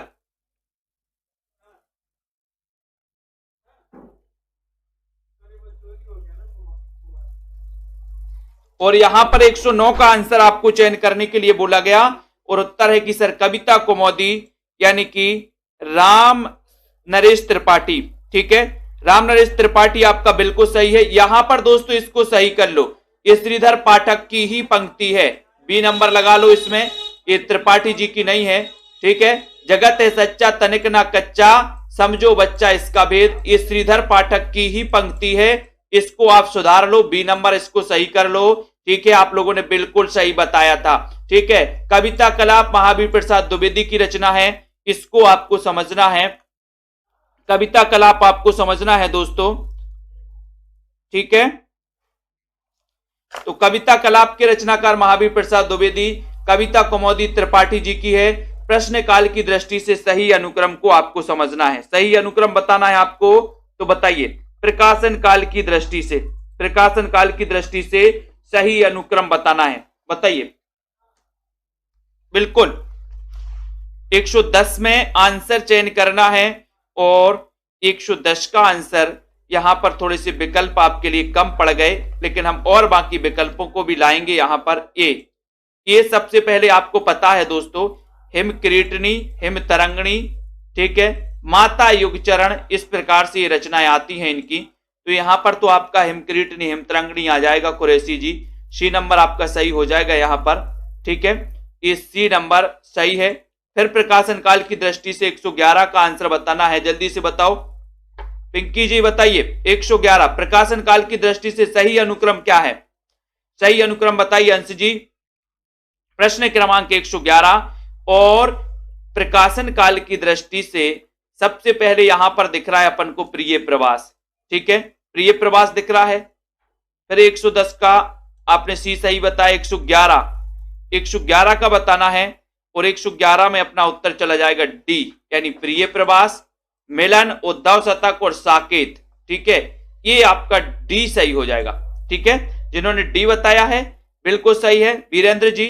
अब देखो यहां पर आपको रचनाओं को सुमेलित करना है, भारत गीत, पारिजात, पंचवटी या फिर मानसी, इनको चयन करना 112 में आपको बताना है। और यहां पर भारत गीत के रचनाकार तो कौन है? सीधा सीधा तो दिया है यहां पर पारिजात में गड़बड़, पारिजात तो दोस्तों बोले सर हरिऔध जी की है, सॉरी हरिऔध जी, ठीक है। भारत गीत के रचनाकार भारत गीत के श्रीधर पाठक ही हैं, अरे सॉरी ये भारत गीत यहां पर है श्रीधर पाठक, भारत गीत के श्रीधर पाठक हैं, पारिजात के हरिऔध हैं, ठीक है, पंचवटी तो मैत्रीशरण गुप्त की है और मानसी रामनरेश त्रिपाठी की है, ठीक है। तो यहां बता दे रहे हैं हम, भारत गीत के रचनाकार श्रीधर पाठक, पारिजात आपको पता ही है हरिऔध, पंचवटी मैत्रीशरण गुप्त, मानसी रामनरेश त्रिपाठी, ठीक है, वेरी गुड। अगली यहां पर रचनाओं को फिर बताना है, जल्दी से बताएं उत्तर क्या हो जाएगा, सभी लोग को बताना। 113 का आंसर, रचनाओं को सुमेलित करना है, गंगा उत्तरण, युग चरण, पाथे या फिर उर्मिला, ये रचनाएं किस किस की हैं? गंगा उत्तरण बताना है और गंगा अवतरण तो आपको पता ही है कि सर गंगा अवतरण ये जो रचना है ये रत्नाकर की है, ठीक है। ये गंगा अवतरण क्या है, खंड काव्य या महाकाव्य, बताइए जल्दी से। युग चरण तो आपको पता ही है कि युग चरण तो जो रचना है वो माखनलाल चतुर्वेदी, ये है यहाँ पर माखनलाल चतुर्वेदी। पाथे किसकी रचना है? तो आपका उत्तर पाथे और पथिक में दोस्तों कंफ्यूज नहीं होना आपको, ये पाथे जो है ये सियाराम शरण गुप्त की है, ठीक है। और उर्मिला तो आपको पता ही है कि बालकर्ण शर्मा नवीन की रचना है, ठीक है। और पथिक रामनरेश त्रिपाठी की, पथिक रामनरेश त्रिपाठी और पाथे सियाराम शरण गुप्त की। गंगा अवतरण जगन्नाथ दास रत्नाकर की, युग चरण माखनलाल चतुर्वेदी, ठीक है। और उर्मिला ये बालकर्ण शर्मा नवीन की है, इसको याद रख लेना। किट्टू अग्रवाल जी, हाँ ऐसे आंखें फाड़ फाड़ के देखना है। उसके बाद देखो क्वासी किसकी रचना, क्वासी यानी कि 114 में बताइए, अज्ञे भारती नवीन दिनकर, क्वासी के रचनाकार कौन है 114 में। और एक बार जल्दी से वीडियो को शेयर तो कर दो अपने मित्रों तक, जिनको भी एडमिशन लेना है। कल से दोस्तों आपके लिए पंजाब मास्टर के काडर के लिए क्या आ गया है, ऑफर आ गया है कि आप 1500 में एडमिशन लेकर के लाइव क्लासों के माध्यम से हिंदी साहित्य के हमारे साथी पंजाब मास्टर कैडर एग्जाम के लिए तैयारी कर सकते हैं। और क्वासी ये पूछा जाता है 114 में और उत्तर हो जाएगा नवीन यानी सी नंबर। क्वासी किसकी रचना है? बालकर्ण शर्मा नवीन की। वेणु लो गूंजे धरा, इसके रचनाकार कौन है? 115 में वेणु लो गूंजे धरा 115 का आंसर। और वेणु लो गूंजे धरा यानी कि उत्तर चला जाएगा कि सर वेणु लो गूंजे धरा यानी आप माखनलाल चतुर्वेदी लगा दो, है ना।